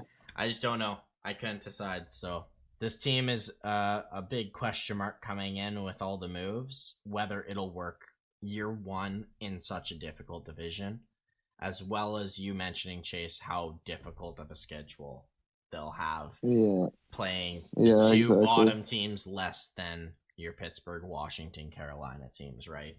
So yeah, exactly. That is playing 3 top 10 teams, yes. Whether you're close to that or not. Like I have them 14th overall in the standings and 5th in the division. Like I'm not I'm giving mine away because I believe in the whole 4 across the board. I think there are 4 teams from each division somehow, some way will actually make the playoffs. Right. Yeah, absolutely. Which I think is kind of mind blowing. And like I said, I think the rest of the league and these bottom teams got a little bit better. I think that might kick the Metro down a little bit more because a lot of these teams in the East love going to the West and just chomping up some of these. Some years it's the Canadian swing. Sometimes it's the California swing. This year it might be both. Yeah, no, I believe in all those teams a lot more than I have. I think LA is going to be way tougher with the depth they got. It's just defense isn't great. I like Anaheim having a much better year, harder to play against. And I'm not saying they're going to be great, but they get those extra wins or 2, and that's what I think is going to affect the rest of these. It changes the rest of the teams in the league, whether Anaheim beats you or not, right? And that goes for all the teams. Mm-hmm. Yeah. Anything else on Philly? No. Giroux for 12 years has gotten like fucking 29 power play points. All right, so a year. Their power play is gonna be good. That's the last thing on Philly. Plays. Great power play from Philly, probably. Next, we got the Pittsburgh Penguins, who had a very quiet offseason. They only brought in Brock McGinn, Philip Hallander came back, and Danton Heinen. They lost Jared McCann, Brandon Tanev, and Cody Ceci. I might as well start this off, being that they are my team. I'm not as worried as I was earlier in the offseason. And the reason I'll say that is my X factor for them is having a strong start. Being that Crosby and Malkin are out for the first, Crosby's out for the first 6 weeks, Malkin for the first 2 months. Wait. Are you only feeling like this just because it's normal now? Once you start hearing guys are out, you're just like, this is like, right, this is how it always is. Never mind. Yeah, I looked back last year and I saw that both Crosby and Malcolm were out, and guess what? We were in the hardest division, and we were still the best team in that division. So I'm really not worried. Plus, Jeff Carter actually saves that so much, being. He's done it before, and it's the age-old question with these older players. Yes, they're worth NHL contracts. The reason they only play 10 minutes a night, 8 minutes a night, for those 8 minutes, they're elite. They're amazing for those 8 minutes. They just can't play more like they used to. I think Jeff Carter's gonna be fine in a short stretch where Malkin and Crosby are out. And honestly, I love Mike Sullivan. I think he's such a good coach, and he's one of those coaches I think of a Paul Maurice, in the sense just gets such the best of his players in such shitty situations. I think Jari's got something to prove this year. However, that is my demise. It's goaltending question mark. I don't know if that's the issue, but it could be. Every issue I think of for Pittsburgh, I think back over the years, I'm like, well, we beat that. It worked. It worked. Yeah, it worked. Injuries. Well, we still made playoffs and we were fine. Yeah. Your goaltending's bad. Okay, well. The only argument I have with that is that when people were saying your goaltending's bad was just kind of half hate on either Fleury. Murray only being Murray. that one guy for a couple years or whatever for those playoff runs, and Fleury, because who doesn't hate Fleury every odd year? Because why wouldn't you? Yeah, because he has a month where he struggles a little bit. Yeah. And yeah, like most goalies, but everybody just likes to talk about it, I guess. Exactly. Brock McGinn covers Tanev. I think that's a great replacement. I don't love that we didn't replace CC, but we got Friedman, we got POJ, who's looked pretty decent. So I don't know, I'm a lot less worried because we've kind of been there, done that, and I think I have them in second because I really think they're just going to be a good team this year. I think Kapanen could have a very strong year, and Gensel's always good. So, and everyone's talking about Crosby and Malkin gone. They're not gone that long. Like, it seems like it's a bad thing, and I was worried too, but Crosby's gone for like 6 weeks, and that was a couple of weeks ago when they announced that it would be 6 weeks. Like, it's probably 4 weeks away. So he's getting missed 2-3 weeks of the season. Like, what is that? Start as well, right? At most, what is that? 15 games at the absolute most? No, it wouldn't even be. It would not be even. It would be not like even 10. Close. Hey, like it would be 10 like 10 max tops. Yeah. That's nothing. So I'm not worried by that. Yeah. But like the only thing I can say I'm worried about is. Oh yeah, sorry. They just have to have a strong start, and they'll be good for the year. That's my demise for them, is having a slow start. Yeah. Because like if they're their slow start or a good start really helps this team like a ton.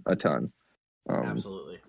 This is the division that any hole can be too much to dig out of, right? Mm-hmm. Like any size hole. Yes, I think slow start will ruin a lot of teams this year. Yeah. I do think their X factor is Jason Zucker, simply because he hasn't been there for him the last couple of years. And if he is there for him this year, I think it's a big reason why they make the playoffs and why everything kind of clicks and why a guy like Kapanen can do good or blah, blah, blah, blah, blah, really. Like, just to keep it going, especially off the start. He needs to really be a big leader, honestly, off the start. Yes. Maybe he can find something with Carter off the bat or however that's going to shake out. We were talking earlier about Gensel, Carter, and Kapanen. Yeah, that could be a just because, like, man, what, like, you're basically going to find a fire line during this time frame, and then Crosby will come back and play with whoever fire line isn't. And then you got a third line of Bluger, who is one of the better up-and-coming defensive centers in the league. Like, Bluger can definitely swallow some minutes on that team while Crosby's not around. So that third line is such an energy line where they don't get scored on and they keep cycling in the offensive zone.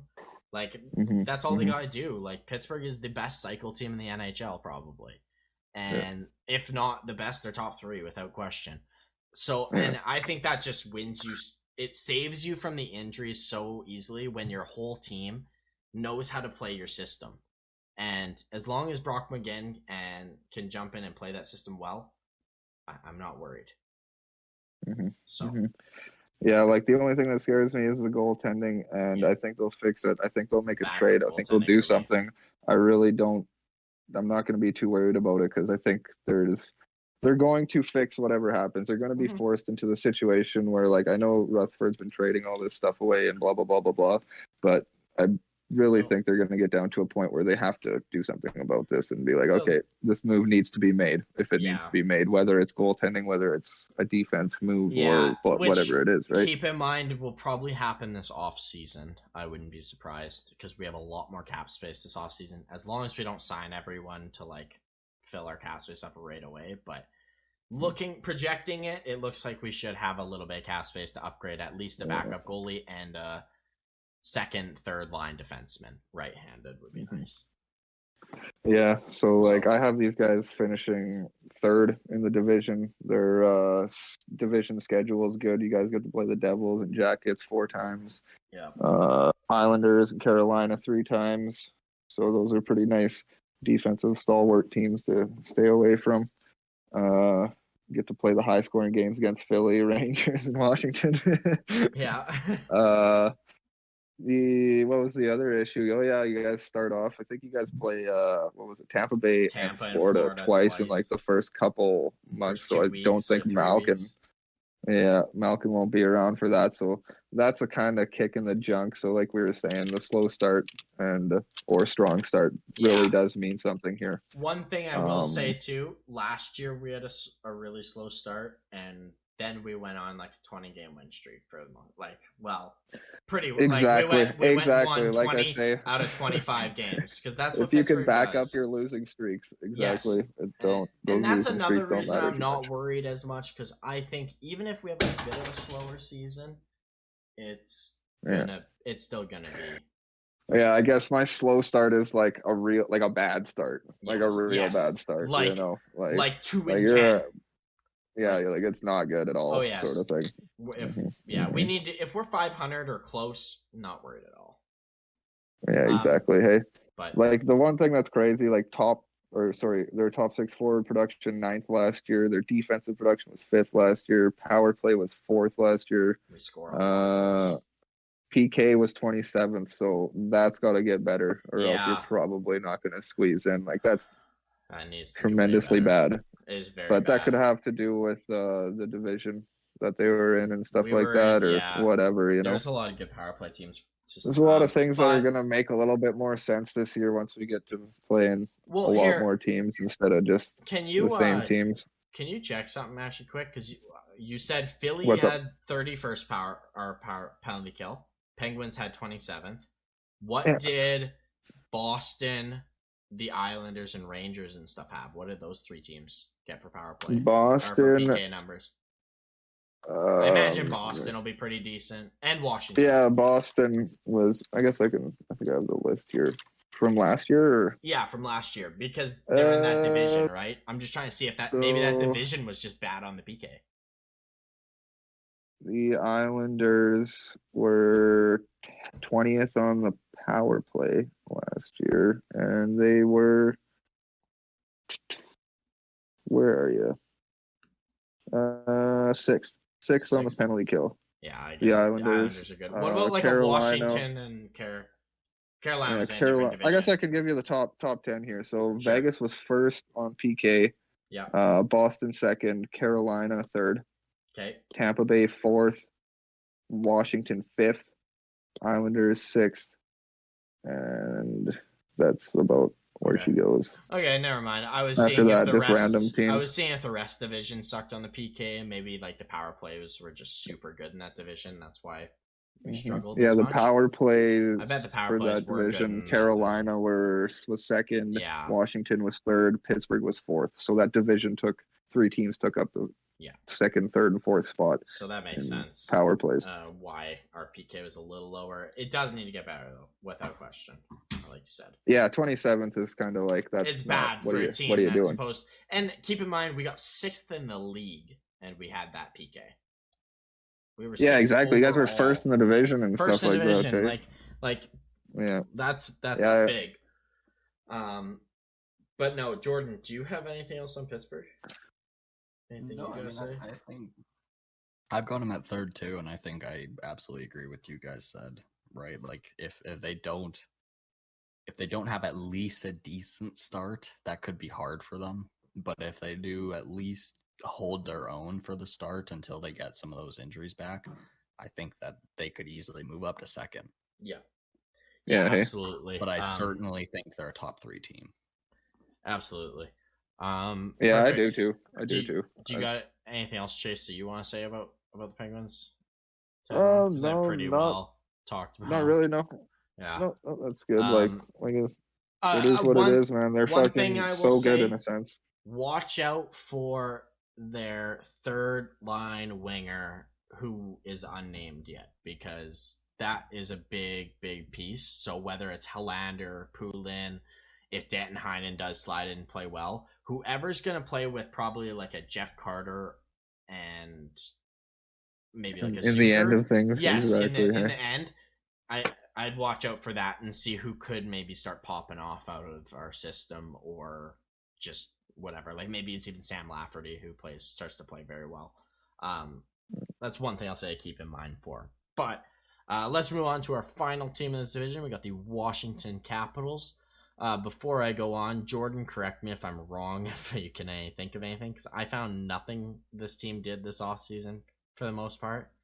I have Washington. They didn't add anyone, it doesn't look like, unless you count Vanacek, who they lost then added. Yeah, back. Vanacek back. But other than that, which I don't count, they didn't bring anyone else back, and they lost Brendan Dillon and Richard Panik. Is there anyone else I'm missing?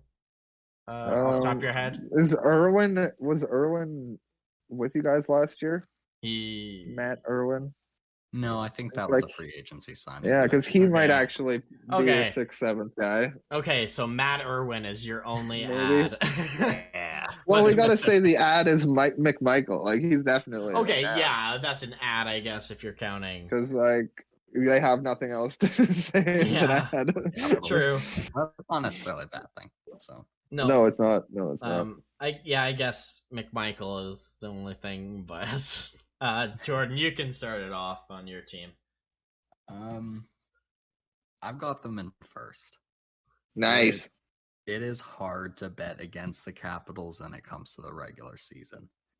No, I don't know how well we'll do in the playoffs. I'm not talking about playoffs, but when it comes to the regular season, I'm extremely confident in us. Yeah, man. Nice. Like, how do you not be confident in Ovi? Just he's chasing this record, so it's just balls to the wall, scoring goals, right? Well, like John exactly. Carlson so far in preseason has looked Norris-like again. Yeah. Yeah, offensively, he definitely is. Offensively, yeah, of course. He's probably the best. That isn't named Cale Makar. He's probably the best offensive defenseman in the league, eh? Right well, he is right now. Cale Makar's got to prove. I'd already say Cale Makar is just with how he creates, but yeah, it's close for sure. But yeah, he's definitely up there for one of the top 3 best quarterbacks in the league. Yes. Oh yeah, I'll give you that. He's probably the best quarterback in the league. Mm-hmm. Anyways, continue with. No, I mean, I think the X factor is definitely health when it comes to this team, because I do think that an injury on one of our big guys, one of the Ovies, the Backstroms, hell, Tom Wilson, right? Those kind of guys that just what they offer is a little bit irreplaceable. I think that could be a big detriment, but I guess that would be the demise, not the X factor. The X factor in my mind is John Carlson. Yeah, no doubt. When he's unreal. Yeah, well, exactly, right? And how many assists do you think John Carlson has given Ovechkin? Yeah, no doubt. Like tons, if not 75% of them. Yeah. If I don't know. Backstrom did give him like 95% before John Carlson joined the Capitals. So he might have him beat. Yep. Yeah. Is how much can you feed Ovechkin? Because he's just that kind of guy. He needs one touch on the puck. And how many times in one game can an Ovechkin sit in a spot? Is the question. Put him in the back left corner and give him a one-timer. That's all you need. Give him his lollipop in a corner and he was happy. Yeah, exactly. And he will score you 3 goals there a night. Yeah. I've got this team, I've got their demise being defense, and I don't even mean their back end. I don't even mean it by their back end. It's their team defense is not the best. So apparently TJ Oshie wants to play on the blue line this year. Oh yeah, nice. Yeah, right. That sounds like fun. So I think there's all our problems solved. He's probably better defensively than your whole defensive core. Oh, he'd be good defensively. Hell yeah. That'd be something to see TJ Oshie back there. Apparently he's been asking for a few years. I think their defense will be fine, but I think they're gonna not be. I have them in third. I just don't think they're gonna keep the puck out enough to be first in this division. Not saying they're not gonna be a good team. They will be. I think they will be. Exactly. I think McMichael's gonna have a fantastic year. They're gonna score at will, like you said. If you guys get, which leads me to my X factor, Ovi scoring goals from his spot. Man, you guys' special teams, mainly power play, will win you this division potentially. Yeah. Could easily win. Take away all 5-on-5 goals, and I bet you're close to a playoff team just with power play goals. That's how many power play goals you guys score. Yeah. It's stupid. Exactly. When it comes to playing against Washington, you have to be so careful not to take penalties because that's all you gotta do. Most dangerous. If you just don't take penalties, you have a decent chance of beating them at 5-on-5. Yeah, it's stay just away from the special teams with that. It's same with Tampa. 100%. They are literally 3rd on power play last year, 5th on the PK last year. And like I'm surprised they're stay not away higher from power than 3rd. or special teams. I'm surprised they weren't 2nd or 1st. Like I truly am. Yeah, and I don't especially see anything Kucherov being changing. out in Tampa. I'm surprised they weren't 1st last year. I don't see it changing at all. Their power play, I don't see changing at all. Maybe their PK slipping a tiny bit, but nothing like to go freak out about. Like one thing that I like is that they traded for Dylan, and then they tried it and they were like, no, didn't work, and they traded him, and that's all that happened. Like this team won the Stanley Cup without Dylan. They had the same sort of guys kicking around. I know there was a difference between Niskanen and Schultz, but that's the replacement right now and whatnot. But really this defense hasn't changed, and this defense has worked in the past. So I don't see the defense being too much of a demise. I actually see the PK being a demise. Like if the PK really doesn't work at all, I think the PK could be the one thing that scares me, just because I love Kempny and he will block a million shots, but like, is he gonna break his leg and miss half the season because he was doing that? And you only got Trevor Van Riemsdyk, Matt Irwin as backups for that. Right. You're playing Jensen in the top 4 again. The only reason I'm not too scared about this defense and why I'm not really going to mention actual scared of defense is because I like their young guys, Lucas Johansson, Alexiev, and there's another name, Fairvey, I think. Yeah, Martin Faverly. Yeah. Like I love all 3 of those guys, and I don't see why they can't impact. Yeah. I also think of their. It's not a worry I have, but it's definitely a factor of they need to do well again as their goaltending. And that's my X factor. It's still unproven, technically. Like, I know Samsonov has shown he's got the capability of potentially being a good goalie. He has not shown he's a number 1 yet. Vanacek had a good season. How many goalies have we seen have a one-off season? I'm not saying that's Vanacek, but that's a possibility. To keep in mind that if they were to slip, that could also be a big issue. Is maybe just not consistent goaltending. Like my X factor is simply goalie tandem, because the tandem should. I think if they play well, and like they obviously traded back for him because they like the tandem. Those guys must hang out. They must be good buddies or something. I think it's gonna be probably gonna go well. I do think it's gonna be a good tandem. But it is a reasonable. It's same with Carter Hart. We all think Carter Hart's gonna be a great goalie. He still technically hasn't proven it that he's a great NHL goalie, right? No, there's a lot of goalies out there. So I think it's a very good tandem, but I think if you look at the rest of the league, it's probably in the bottom half. Right like now, I have a mid-pack. Yes. If you're asking me today, I would probably put them in the bottom half of what I know. Yeah. By the end of the season, would I be surprised if they're top half? I wouldn't. Exactly. We know what Samsonov can bring, but last season he wasn't amazing. And keep in mind that he is kind of a pain in the ass, a lot of those Russians, and the NHL, they didn't do well in the COVID thing. They don't do well with rules. Like, frankly, they just don't. And I understand, but it's not hockey related. But it's a factor, especially this year, because they're cracking down. The NHL said that they're in deep shit if you do break these COVID rules, like the guidelines. And they broke it a couple times. And I get it. It was for kind of probably some pretty stupid reason. Like, they're allowed to hang out in a dressing room, but not in a hotel. I agree. That's very weird. But it's the rules. And if Ovechkin's going to miss games because of that, and I'm not saying it'll just be Ovi, that's an issue. It's an issue. Missing a game would be so impactful. So. Exactly, right? And it may be he's not going to want to miss any games. He's not, no. But Samsonov missing. Kuznetsov will get suspended. Yeah, but I'm fully being the leader on the team and stuff like that. Like, he's going to make sure these guys, there's no pissing around. Like, no picking around, guys. We're not screwing around. We want to, like, we got to make sure we're playing every year or every game because I need everybody in this every game so I can get as many goals. So I can beat this record. So we win the cup. True. Yeah. But you expected him to do that last year, and he did. So I'm not saying it's going to happen, but it is a realistic possibility that this has happened before. Yeah, and who knows? It could happen again. Maybe the staff cracked down on it. They would talk to the players. They were like, "All right, we really got to work on this." Yeah, because that could absolutely happen.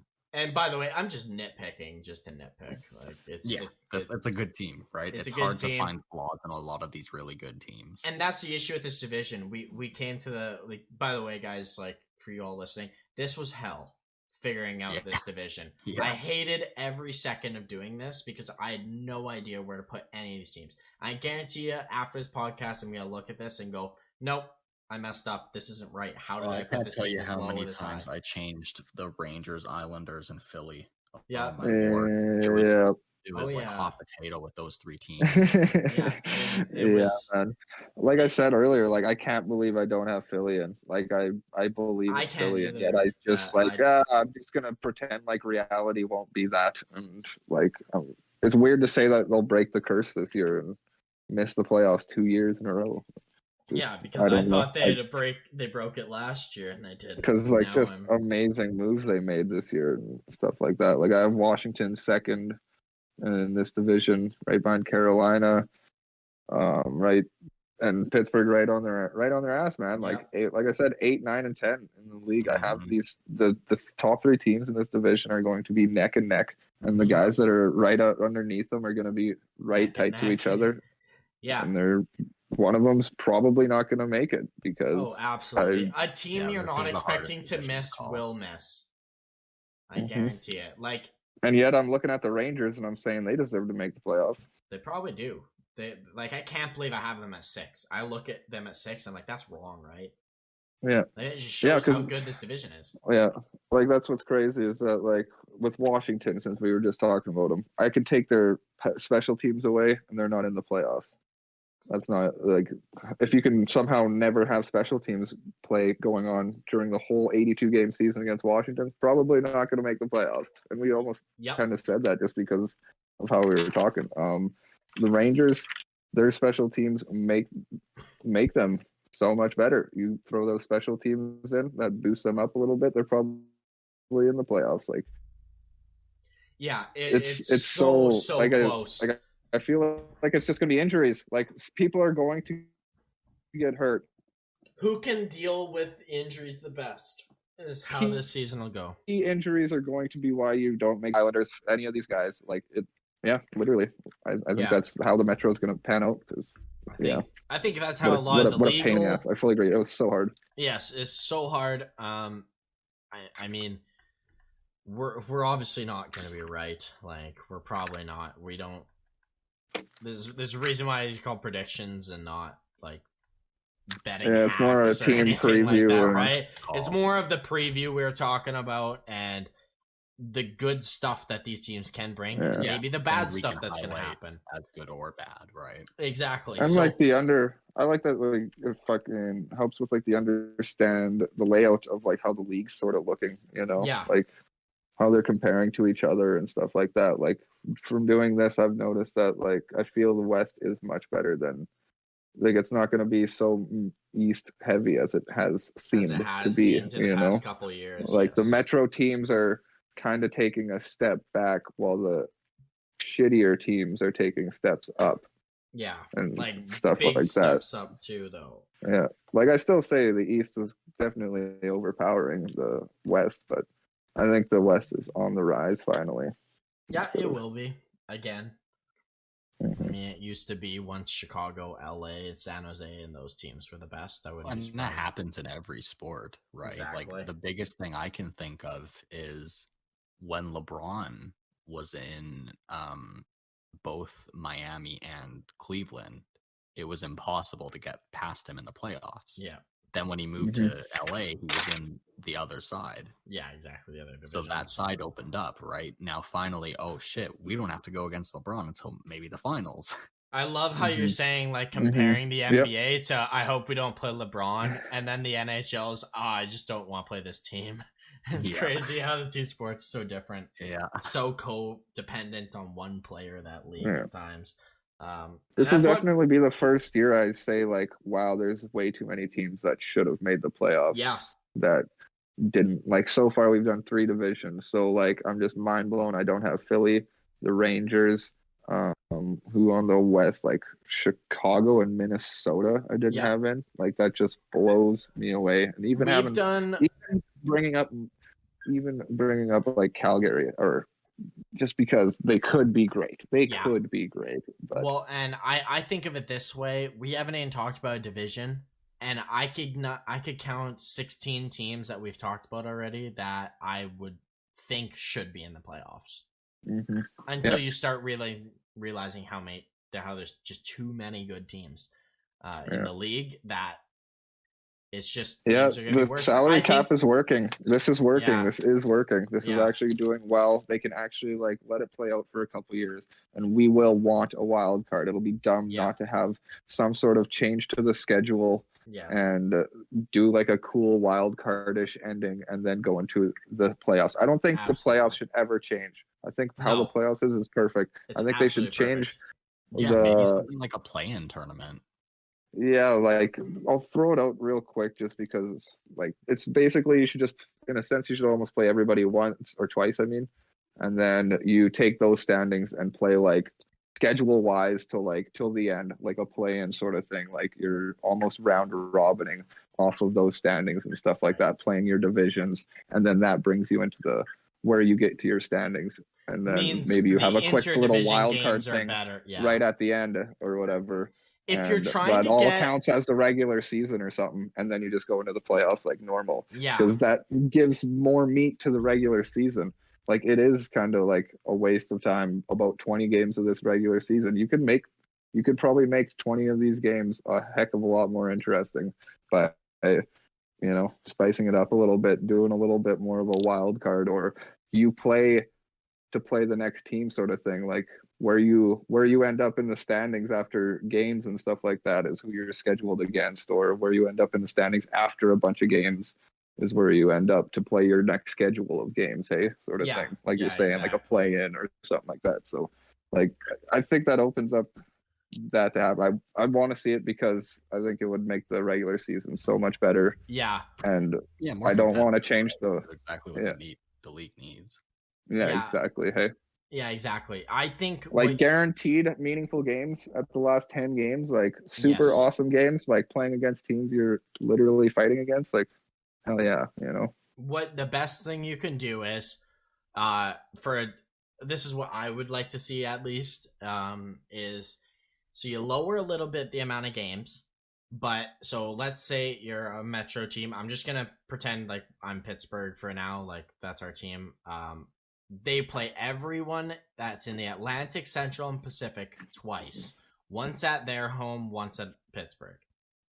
Then you play your division, and this goes for each division, obviously, too.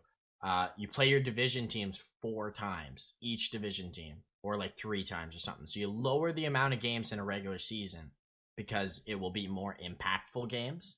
So it'll be less games, but higher, like, intensity, higher... teams will be less tired going into the end of the season, and then you can do maybe like what baseball does, in that there's the 4-5 wild card game. The top 3 teams in each division stay playoffs, and then the 4-5 have a wild card game, just a one-off game where it's and when that goes to playoffs, I think that is the best way, because you get the intense games of. And I'm not saying you gotta do just your division only for all right. 4 straight. Each game's like you can spread it out however you want, but the last 10 games you want all to be interdivision games because it makes it more intense. It's less travel. They probably save money doing it this way. You build up rivalries for the playoffs. So then once you get into the playoffs, obviously I think you play it'd be fun to play your own division. in each round. Like the first round you play. However, if you could do something like, I liked how they did it this year in a way, but you won't see. Yeah, like there's some of it I like in the aspect. I just think they should lower the amount of games and increase. See, I don't see them ever changing the games. I don't see them ever changing 82 games. It'll always be 82 games. That's why I'm thinking they gotta format it differently. Like I said, I think it'd be cool to have like the NHL regular season, like the actual. This is the regular season. You play 2 games against every team, right? And then once we're done that, we'll take those standings, and you'll play X number of games against your Western or Eastern Conference foes, as many as you can, sort of thing. Right. Until you get too close to the end of the year or whatever. Like probably, yeah. In all reality, you could do 7 games is what I like to think about. Or 7 teams or 14 games, sorry. Right. So you do 14 games after you play everybody twice. And then you got 6 games left to play, and you just do that against in your own division. Schedule out, however, those would be the most intense 6 games. They don't even have to be in your own division. They could even be all the wild card teams, everybody that's in the mix. Like you're playing an East, right? A couple East wild card teams for the first 3 games, and then the guys you're actually fighting against the next 3 games, and that's how you end the season. Like you could really make it super intense at the very end. Yeah, absolutely. So the hardest part with doing that would be you still got your 82 games. Yeah, the hardest part about like trying to match up teams against each other is I scheduling and like scheduling, actually being able to have the it would be games, hard like, for them for fans not to think, especially with betting. It would be so hard for you not. You kind of have to be like, hey, this is the schedule for the whole season for every team. It cannot change unless for like rescheduling happens. Yeah, like the schedule would stay the same in a sense, because like they would all be scheduled, like you'd have your home games. They just wouldn't know what team you'd be playing. You'd be playing, it'd be rank X with rank X or whatever. Hey, so like, but with the betting, you would have your scheduled home games. So like you would have to kind of work it out through that. Like it would be an insane task for the whole schedule and thing and stuff like that. It would be so hard to build the schedule. Yeah, right? It would be pretty intense. I think that's what the problem we're doing right now is we're Galaxy braining the shit out of it, and the NHL is gonna go with what's it. Yeah, but you should be able to do it for the last 6 games, man. Like, there's no way you can't do that for the last 6 games. Like, you can have a setup 30 your first set of 62 games, and then your next 14 games can be set up in your own conference. That's every team you play or every team in the conference, other than what, 1. Yeah. Like there's 15 other teams, so like you're only missing out playing 1 team. So you can schedule that whole season other than 76 games, and then you just have 6 games that you can do like whatever. Those guys can play whatever. Like I think you can schedule that out. I know it would be a pain in the ass for sure, but I think you could do that, and the last 6 games of the season would be epic. You could, but they don't want to. The NHL, like that's the biggest issue with talking about reformatting. How do you know? What do you, Gary?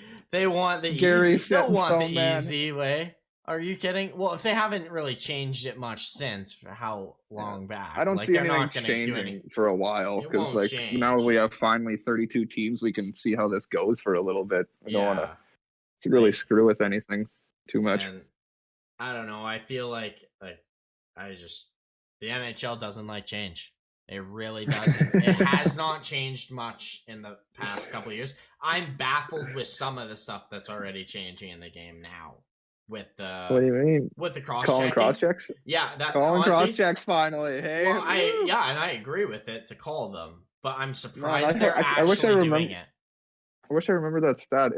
There's a lot of cross checks called. Like there's already a lot of cross checks. I know, and there's gonna be a lot more. It was like 20% or something like that of calls are like cross checks already. So like it's just gonna, apparently that's going up even more. But there are cross checks they don't call. So I don't know.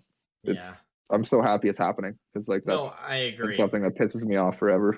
It's one league that they really don't like to change unless they have to, right? If there's a fire under their ass, they will change stuff, but until then, they won't change much. And it's just how the NHL has always been, unfortunately. They definitely like to make sure.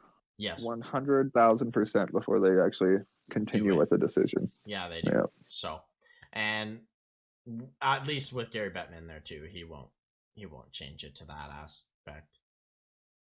I think they will. I think they'll end up doing something like that because they have to, because it'll be way more exciting. Yeah, but I don't think it's going to happen as soon as you hope at all. It's going to be a long How soon do you think I hope it'll happen? Because I don't even know myself when it would happen. Maybe in the next 2, 3, 4 years. Like maybe. I highly doubt it. But I'm thinking like I don't even think it'll happen within the next 5 to 10 years. Oh yeah, no. I think it could be upwards of 15, 20. It could be. They will add more teams in before the slow road. They will add more teams to the league before they start change the regular season. Before they change a lot. Like at least change in a big way. They might change slightly, but they're not gonna do. I don't know. They just don't change. I really don't feel like they are like they like just putting it out. You play every team yeah, I know it does. They will fight to not change it until they're very classic. Like that's just how they've been, and tradition has been tradition. That's what I respect and love about the game. Yes, exactly right. And that's another thing I like these ideas and like bringing this stuff up, but how much do we want to change the game? I already don't love the lack of hitting in the game, and like that was some of the best parts of the game. I understand it, like I really do, with injuries, and concussions, and like some of the stuff I get, the head hitting, but it's not the same game that like I was watching as much younger, and like I can't imagine how different it is for like my dad watching or my grandpa throughout the years, right? Yeah, I don't know. I've been waiting for this sort of game more than I've been watching. Like I don't know. I never really loved the way the game was played before. I like clutch and grab and crap. I didn't like love that. the like, clutch and there's grab. so much more that could happen, and I think that's why this is pushing. Because like we're releasing the talent. You actually get to see these guys be awesome at hockey instead of just getting brought down because like you're not allowed to be fancy in the NHL or something like that, because we'll just slash you in the hands and get away with it, or like cross check you in the back because you daggled me last shift. Like, I also think too it's that mindset. It's a lot more in older generations of only tough people play hockey, only tough people. Yeah, and exactly. I mean, like, I understand that you have that reputation of being the toughest sport. Only tough people do play hockey. Like these guys aren't. But like, these young skilled guys are still. Like you don't make it, you get hurt. You don't. You're still mentally. They're at least mentally something. Like. Of course. Toughness means more than just being some super strong guy, and that's one thing the world will maybe one day understand. But yeah. We'll see, I guess. But, anyways, guys, that's it for this week's podcast. Next week we'll be talking about the Atlantic Division. Do you guys have anything else left to say before I plug our channels? No, I can get going. Jordan, you're good? I don't think so. Alrighty. Well, go follow our social medias on Twitter, Instagram. Follow our YouTube page too. We're starting to put our podcast out. Eventually, Chase and we are talking about doing an Olympic video soon, so stay tuned for that. Until then, we'll catch you guys next week, and have a good time watching the rest of the preseason. Bye, guys. Word up.